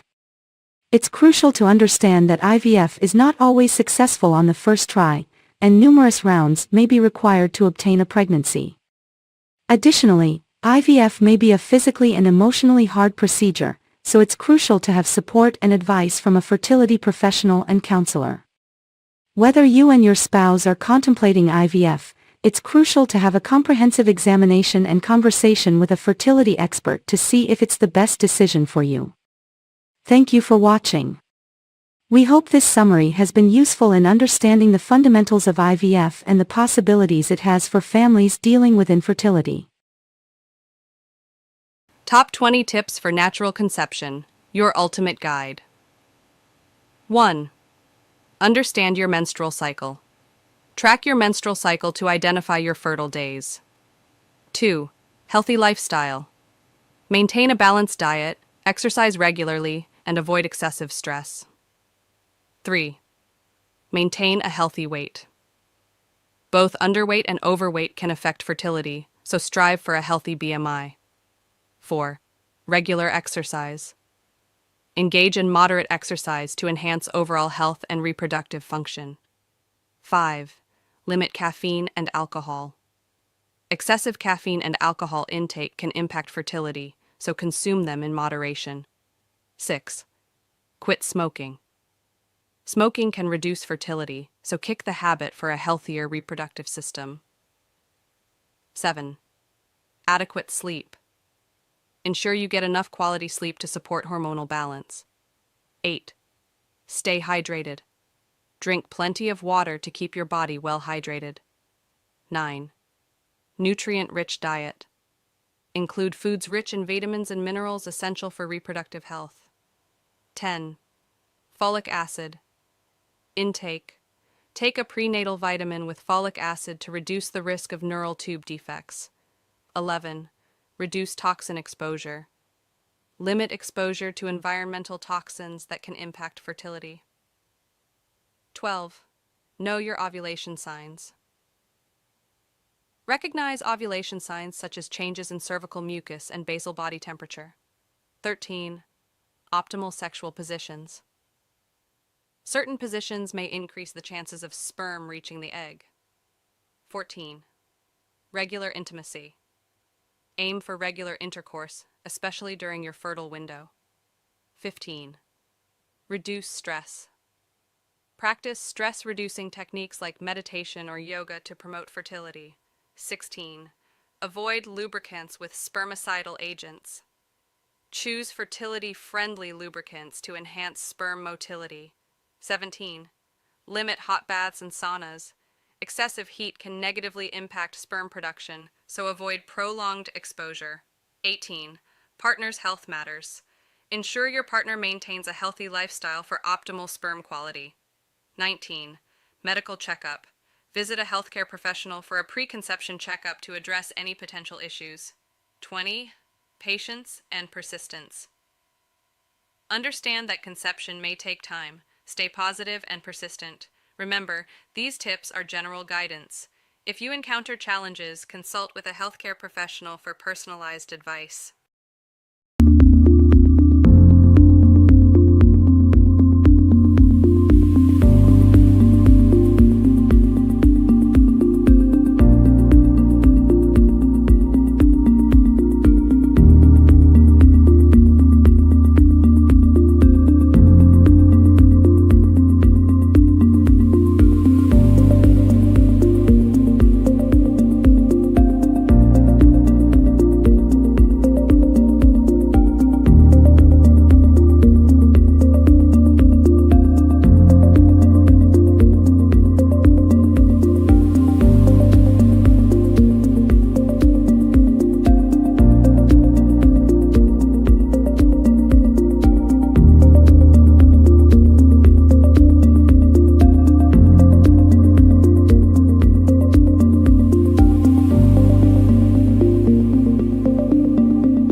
9 weeks pregnant. Your baby's development. This week, your little one, now officially known as a fetus, is looking less and less like a little pink blob and instead has more of a mini baby shape. Even the tail that had been present in earlier weeks has almost disappeared. Tiny facial features continue to develop this week, including a more prominent nose and eyelids.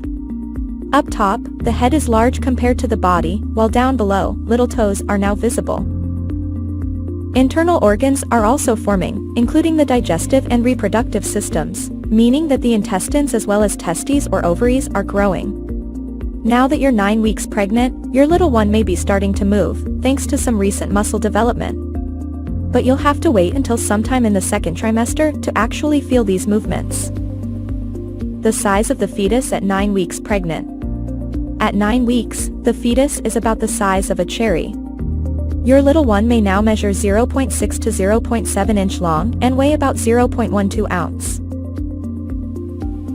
Mom's body at 9 weeks pregnant. Symptoms at 9 weeks pregnant may include changes to your breasts. They are probably fuller, heavier, and tender to the touch due to the enlargement of your milk glands and an increase in fatty tissue. Although your breasts will likely continue to grow throughout your pregnancy, the sensitivity will usually subside once your body adjusts to the surge of pregnancy hormones. 9 weeks pregnant, your symptoms. At 9 weeks pregnant, here are some of the symptoms you may be experiencing. Growing waistline. Your belly at 9 weeks pregnant may not have a pronounced, rounded look, but your pre-pregnancy clothes are probably feeling a little snug due to a combination of a thickening waistline and some bloating brought on by your old friends, pregnancy hormones. Spotting. You may see some spotting in the first trimester. Call your healthcare provider if you see any more than a few drops of blood. Mild uterine cramping. This is a time of rapid change in your body, and you may experience mild uterine cramping. If the cramping is severe, or if you feel other pain like lower back pain, call your doctor to rule out any problems. Morning sickness. If you haven't experienced morning sickness by now, you could be one of the lucky ones who will avoid this common symptom. But if you do get morning sickness, keep on eating smaller meals frequently throughout the day and remember to stay hydrated. Being hungrier. You may start to feel a bit hungrier than usual, so munch on some extra snacks, keeping in mind that you only need to add about 300 calories to your daily intake. Foods like fruit, cereal, and yogurt are great choices. Food cravings and aversions. Your sense of smell is heightened now, and foods and smells you once enjoyed may now seem unpleasant. On the flip side, you may now find you crave certain foods. You can feel free to indulge any food cravings you have, as long as they seem healthy. Just make sure you're sticking to a balanced diet. Always talk to your healthcare provider if you crave non-food things like dirt or chalk. Fatigue. Thanks to an increase in your levels of the hormone progesterone during the first trimester, you may find yourself sleepier than usual. Rest as much as you can during the day, particularly if you're having trouble sleeping at night. Feeling moody. If you're feeling on top of the world 1 minute and doomed the next, you can thank pregnancy hormonal changes. Speak to loved ones about how you're feeling. It may help you feel a little better, and seek help from your healthcare provider if your mood swings are severe. Frequent urination. Yes, those extra trips to the bathroom may still be a part of your day as your baby grows and your uterus presses against your bladder. This need to pee more often may also be caused by the increased volume of blood in your body, which makes your kidneys work overtime. Don't drink less water, as staying hydrated is important, but try to go to the restroom before you head out the door or before you go into a long meeting. If you notice a burning sensation or pain when you pass urine, call your doctor, because this can be a sign of a urinary tract infection. Acne.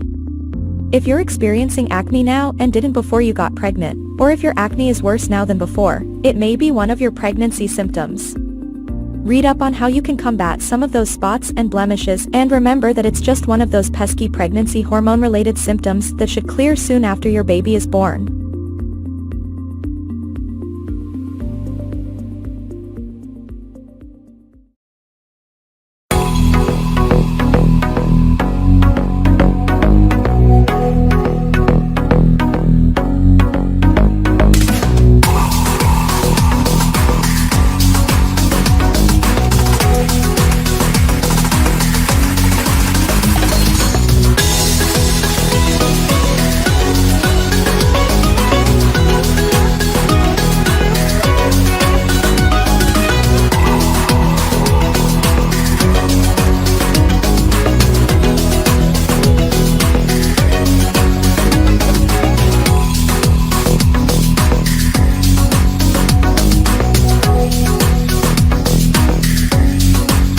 Hello and welcome to our video on pregnancy workout. Being pregnant can be a beautiful and special time, but it can also come with its own set of physical challenges. In this video, we'll be talking about the benefits of staying active during pregnancy, as well as the potential risks to be aware of. Whether you're a first-time mom or a seasoned pro, this video will give you the information you need to make informed choices about your pregnancy workout routine. The advantages of pregnancy workout. Regular exercise can help you maintain a healthy weight, reduce the risk of gestational diabetes, and improve your mood. It can also prepare your body for labor and delivery, and help you bounce back more quickly after giving birth. Additionally, staying active during pregnancy can have long-term benefits for both you and your child. Studies have shown that children of active mothers are more likely to be active themselves, and have a lower risk of obesity and other health problems. Regular exercise during pregnancy can also help improve sleep, increase energy, and improve overall well-being. The importance of safety. It's essential to consult with your doctor before starting a new exercise program, especially if you have any pre-existing health conditions. Avoid activities that have a high risk of falling or injury, such as contact sports or downhill skiing. Listen to your body and make adjustments to your workout routine as needed. It's also important to stay hydrated, eat a healthy diet, and get enough rest. Modifying your workout. In the first trimester, you may be able to continue with your regular exercise routine, but as your body changes, you'll need to adapt. Reduce the intensity of your workout or avoid certain exercises as your pregnancy progresses. Prenatal yoga or water aerobics are both safe and effective ways to stay active during pregnancy. Prenatal Pilates and strength training are also great options to consider, as long as you are working with a trained professional who understands the modifications needed for pregnancy. The disadvantages of pregnancy workout. Some women may experience fatigue and morning sickness during the first trimester, which can make it difficult to maintain a regular exercise routine. As the pregnancy progresses and your body changes, certain exercises may become more difficult or uncomfortable. Some women may experience gestational hypertension or preeclampsia, and in such cases, the doctor may advise to stop exercising. In conclusion, staying active during pregnancy can be beneficial for both you and your baby, but it's important to consult with your doctor, listen to your body and make necessary adjustments. Regular exercise can help you maintain a healthy weight, reduce the risk of gestational diabetes, and improve your mood, but it is essential to stay safe and avoid activities that have a high risk of falling or injury.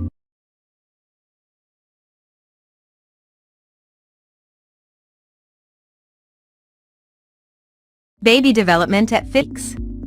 Your baby is about the size of an apple.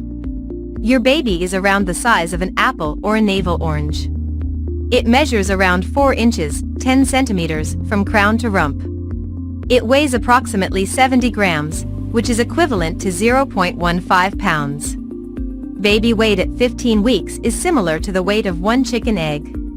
Your baby at week 15. Pregnancy week 15, fetal development.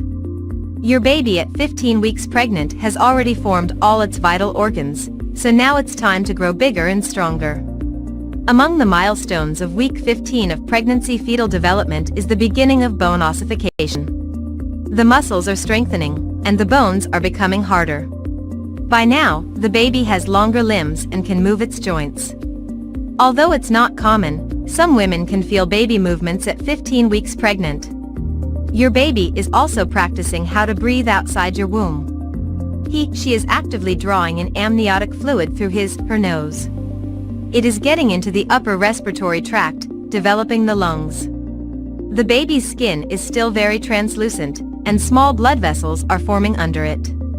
Your 15-week fetus is also practicing other reflexes, such as swallowing and sucking. At 15 weeks of pregnancy, your baby is also looking much cuter, since its head is now proportional to the rest of its body.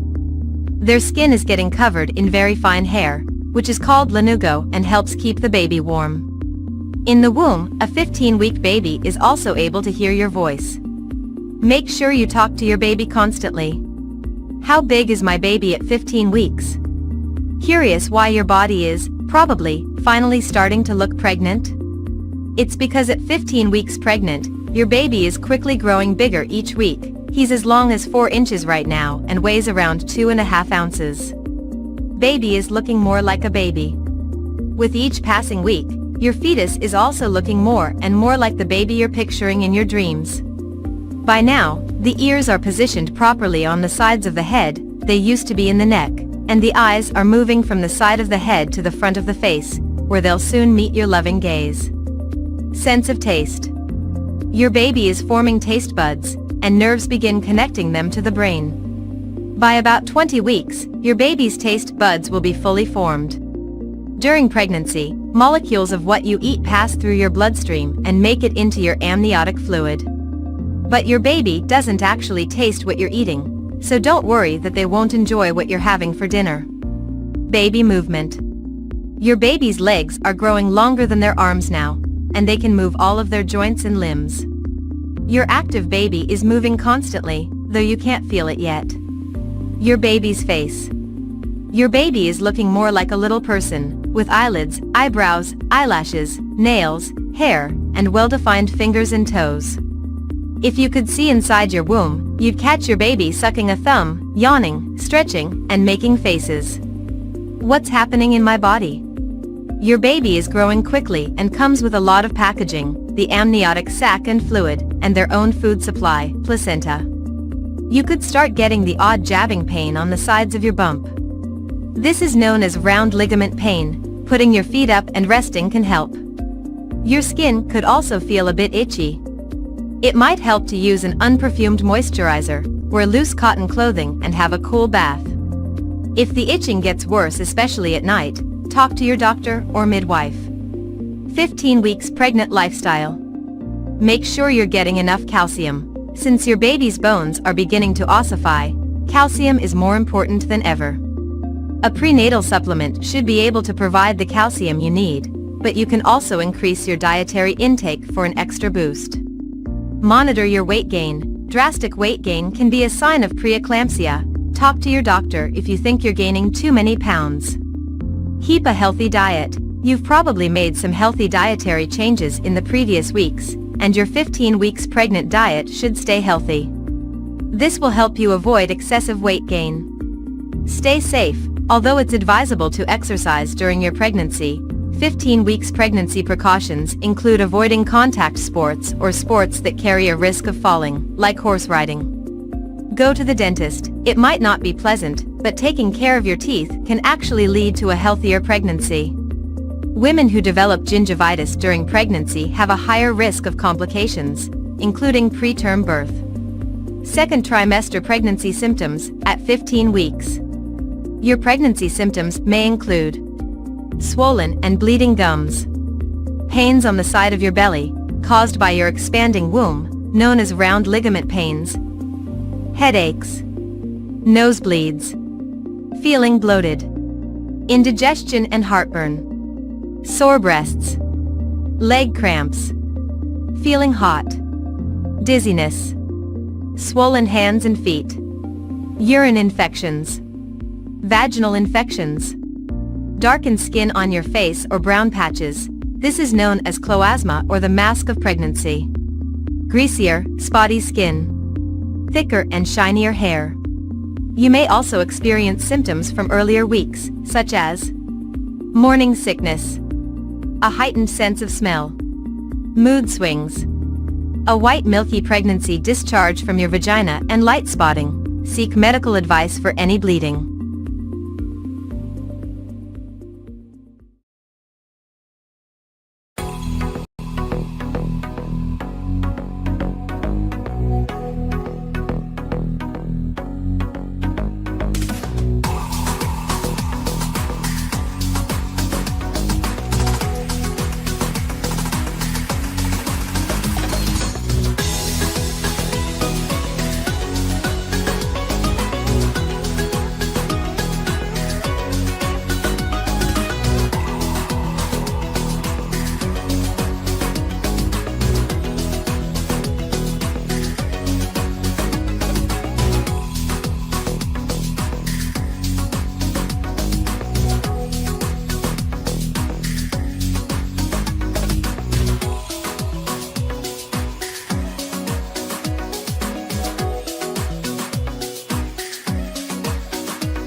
Introduction. Greet your viewers warmly.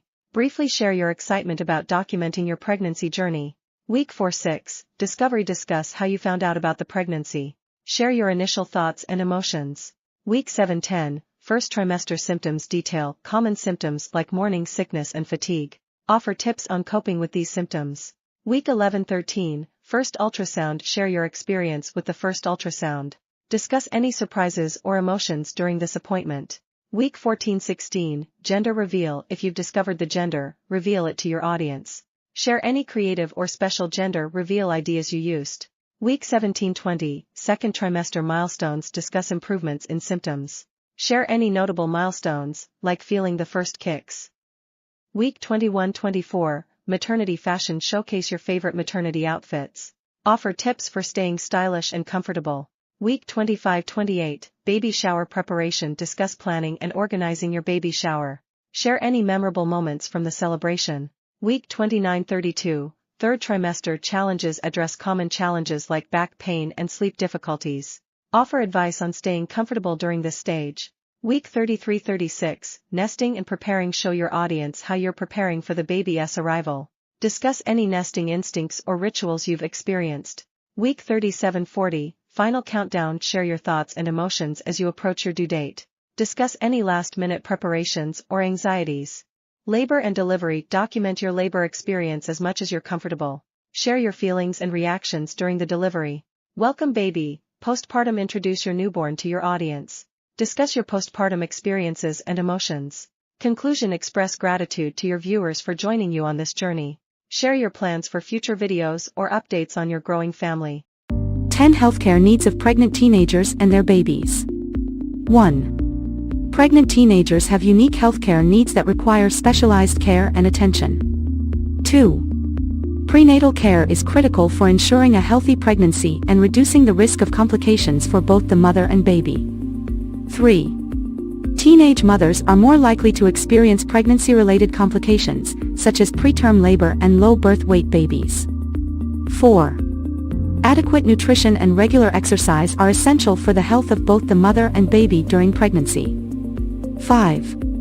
Teenage mothers may require additional emotional and psychological support throughout their pregnancy and after giving birth. 6. Babies born to teenage mothers are at higher risk of health problems and developmental delays.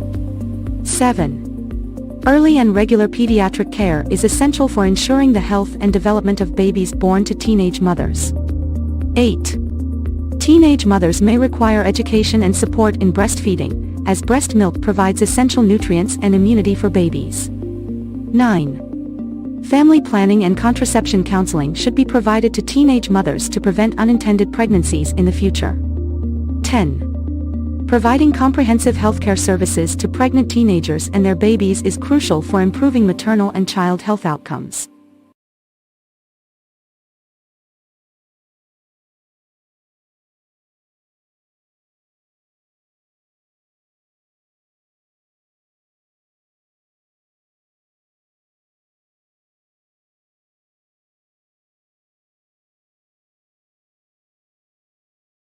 Introduction, greetings and welcome. Mention the importance of a healthy diet during pregnancy. Point 1, balanced diet. Emphasize the need for a well-balanced diet. Include a variety of food groups, fruits, vegetables, whole grains, proteins, and dairy. Highlight the importance of getting essential nutrients from different sources. Point 2, folic acid and iron. Discuss the significance of folic acid in preventing birth defects. Mention good sources of folic acid, leafy greens, citrus fruits.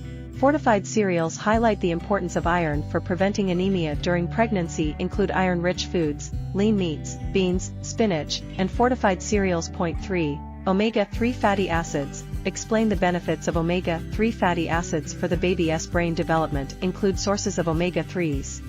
Fatty fish like salmon, chia seeds, flax seeds, walnuts. Point 4, adequate hydration. Stress the importance of staying hydrated during pregnancy. Recommend water as the primary beverage. Limit caffeine intake and avoid sugary drinks. Point 5, calcium for bone health. Discuss the need for calcium in supporting the baby's bone development. Include good sources of calcium, dairy products, fortified plant-based milk, leafy greens.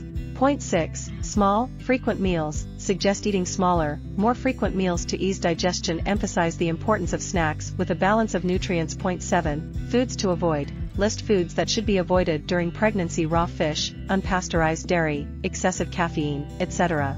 Explain the reasons behind these restrictions for the baby's safety.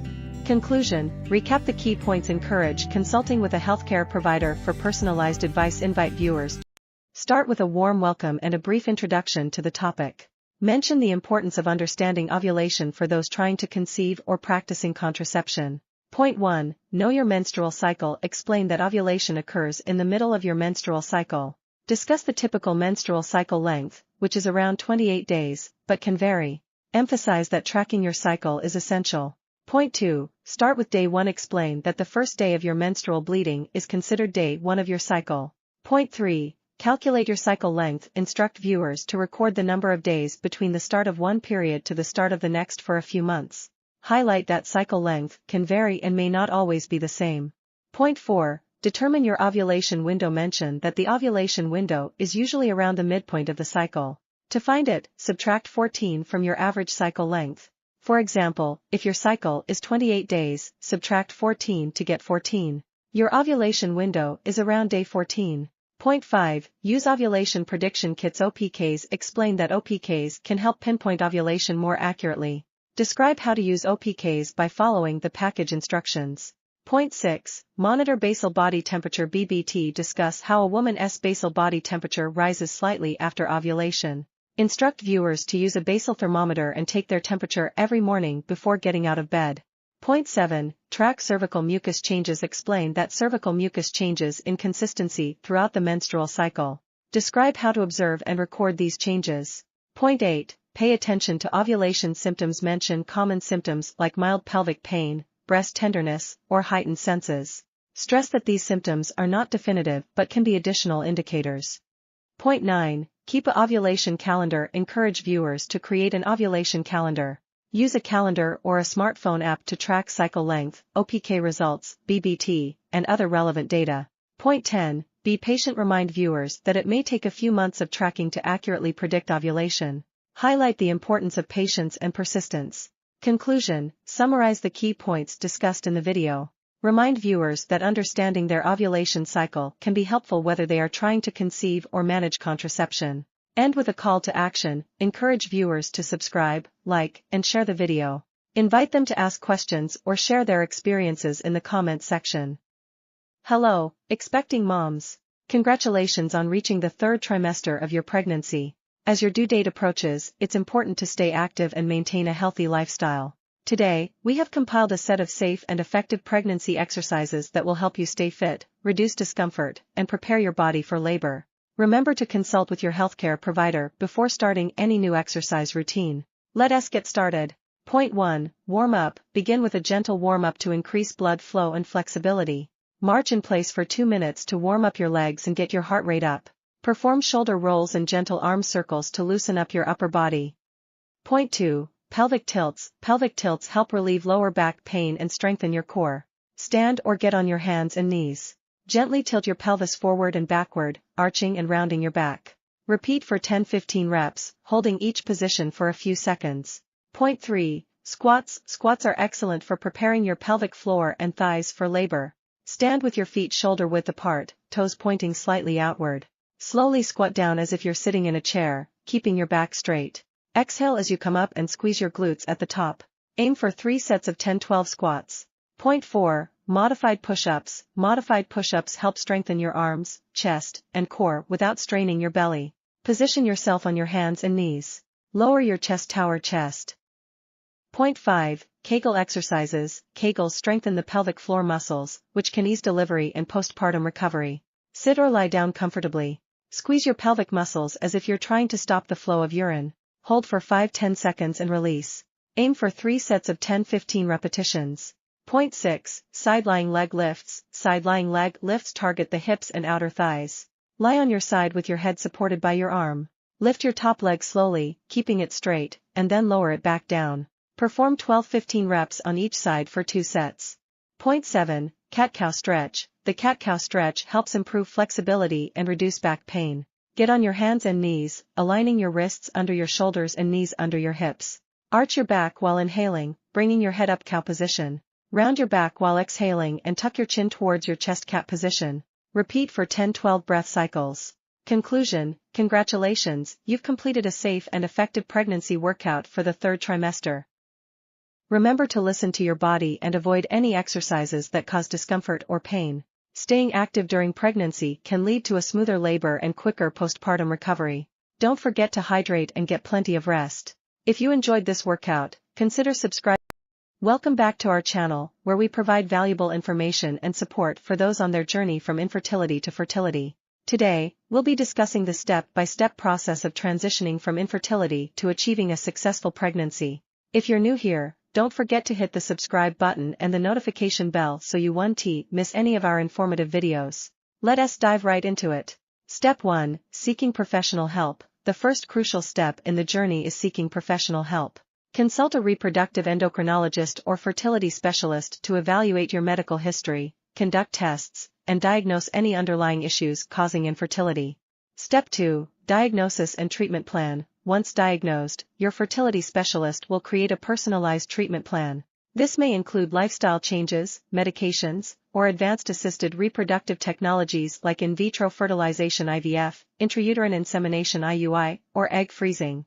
Step 3. Lifestyle and dietary changes. Making positive lifestyle changes can significantly impact your fertility. Maintain a healthy weight, exercise regularly, and consume a balanced diet rich in vitamins, minerals, and antioxidants. Reducing stress through activities like yoga or meditation can also be beneficial. Step 4. Medications and hormonal therapy. In some cases, hormonal imbalances may be causing infertility. Your specialist might prescribe medications to regulate your hormones and improve your chances of conception. Step 5. Assisted reproductive technologies (ART). When other methods aren't successful, you may explore assisted reproductive technologies such as IVF. This involves fertilizing eggs with sperm in a laboratory and transferring the resulting embryos into the uterus. Step 6. Egg or sperm donation. If needed, you may consider using donated eggs or sperm. This option is often chosen when a partner has low-quality eggs or sperm or in cases of same-sex couples. Step 7. Surrogacy. Surrogacy is another option for individuals or couples who can't carry a pregnancy themselves. A surrogate mother carries the pregnancy on behalf of the intended parents. Step 8. Adoption. If achieving a biological pregnancy isn't possible, adoption is a wonderful way to build a family. Adoption agencies can help match you with a child, and the process varies by country and jurisdiction. Step 9. Emotional support. Throughout this journey, emotional support is essential. Consider joining support groups, seeking therapy, or confiding in close friends and family members who can provide comfort and understanding. Step 10. Patience and persistence. Remember, the path from infertility to fertility can be challenging, but staying patient and persistent is key. Celebrate small victories, lean on your support network, and never lose hope. Conclusion. Host, that wraps up our step-by-step guide on transitioning from infertility to fertility. We hope you found this information helpful and encouraging. If you have any questions or would like us to cover specific topics in the future, please leave a comment below. Don't forget to give this video a thumbs up and share it with anyone who might benefit. Thank you for watching, and we'll see you in the next video. Stay strong and keep believing in the Title: Effective PCOS Treatment, 20 Key Steps to Manage Polycystic Ovary Syndrome. 1. Introduction. Greet your viewers and provide a brief overview of PCOS. Mention the importance of early diagnosis and management. 2. Understanding PCOS. Explain what PCOS is and its impact on women's health. Highlight common symptoms such as irregular periods, acne, and weight gain. 3. Seek professional help. Emphasize the importance of consulting a healthcare professional for a proper diagnosis. Encourage viewers to find a healthcare provider experienced in managing PCOS. 4. Lifestyle modifications. Discuss the role of diet and exercise in managing PCOS symptoms. Suggest a balanced diet with emphasis on whole foods and regular physical activity. 5. Weight management. Address the link between PCOS and weight gain. Provide tips on healthy weight loss strategies, if applicable. 6. Medication options. Briefly explain common medications prescribed for PCOS, such as birth control pills and anti-androgens. Highlight the importance of medication adherence. 7. Nutritional supplements. Discuss supplements like inositol and vitamin D that may benefit women with PCOS. Emphasize consulting a healthcare professional before starting any supplement regimen. 8. Fertility considerations. Touch on the challenges PCOS may pose to fertility. Mention fertility treatments and options for those planning to conceive. 9. Hormonal balance. Explain how hormonal imbalances play a role in PCOS. Discuss hormone therapy options prescribed by healthcare professionals. 10. Regular monitoring. Stress the need for regular checkups and monitoring of PCOS symptoms. Encourage open communication with healthcare providers. 11. Stress management. Discuss the impact of stress on PCOS symptoms. Suggest stress reduction techniques such as meditation and yoga. 12. Sleep hygiene. Highlight the importance of adequate sleep for overall health. Discuss the link between PCOS and sleep disturbances. 13. Skincare. Address skin-related concerns associated with PCOS. Provide skincare tips to manage acne and other skin issues. 14. Customized treatment plans. Acknowledge that PCOS treatment is not one size fits all. Encourage viewers to work with their healthcare providers to develop personalized plans. 15. Educational resources. Recommend reliable sources for further PCOS education. Mention reputable websites and support groups. 16. Community support. Emphasize the value of connecting with others who have PCOS. Mention online forums or local support groups. 17. Ongoing education. Encourage viewers to stay informed about new developments in PCOS research. Highlight the importance of staying proactive in managing one's health. 18. Mind-body connection. Discuss the impact of mental health on PCOS. Encourage practices that promote a healthy mind-body connection. 19. Long-term outlook. Discuss the long-term management of PCOS. Address the potential impact on overall health as women age. 20. Conclusion. Summarize key points. Encourage viewers to take a proactive approach to their PCOS management. Remember to tailor the script to your audience and provide accurate, up-to-date information. Title: 27 Foods to Avoid During Pregnancy. Introduction. Welcome back to our channel. Today, we're discussing crucial information for expectant mothers. If you're pregnant or planning to be, it's essential to be mindful of your diet for a healthy pregnancy. Point 1. Raw seafood. Raw seafood, like sushi and oysters, can pose a risk of contamination with harmful bacteria or parasites. Opt for fully cooked options. Point 2. High mercury fish. Avoid high mercury fish, such as shark, swordfish, king mackerel, and tilefish. Mercury can harm the developing nervous system of the fetus. Point 3. Undercooked eggs. Ensure that eggs are fully cooked to avoid the risk of salmonella infection. Point 4. Raw or undercooked meat. Raw or undercooked meat may harbor bacteria or parasites. Cook meat thoroughly to eliminate these risks. Point 5. Unpasteurized dairy.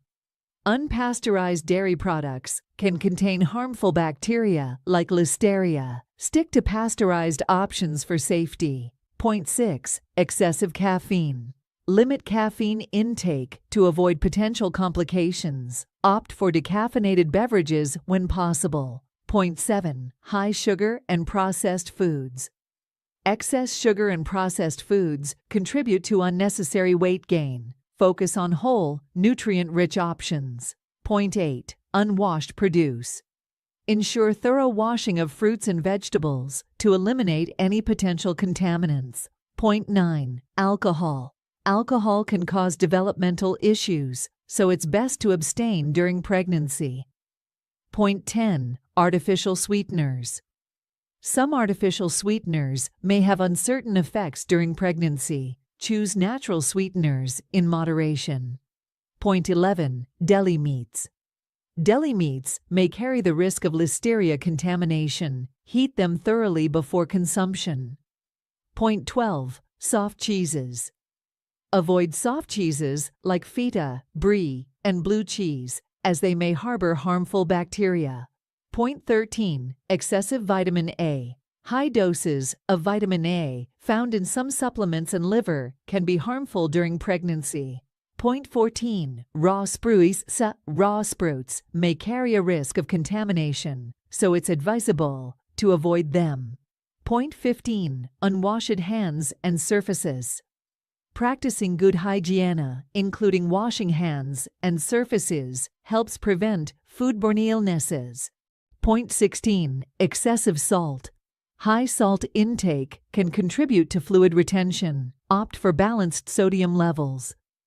Point 17. Herbal teas. Some herbal teas may have adverse effects during pregnancy. Consult with your healthcare provider before consumption. Point 18. Excessive intake of vitamins and minerals. Avoid excessive intake of certain vitamins and minerals, as it may lead to complications. Point 19. Excessively hot baths. Hot baths can raise your body temperature, potentially harming the developing fetus. Stick to warm or lukewarm baths. Point 20. Raw cookie dough. Raw cookie dough may contain raw eggs, posing a risk of salmonella. Bake cookies thoroughly. Point 21. Unwashed lettuce. Ensure lettuce and other leafy greens are thoroughly washed to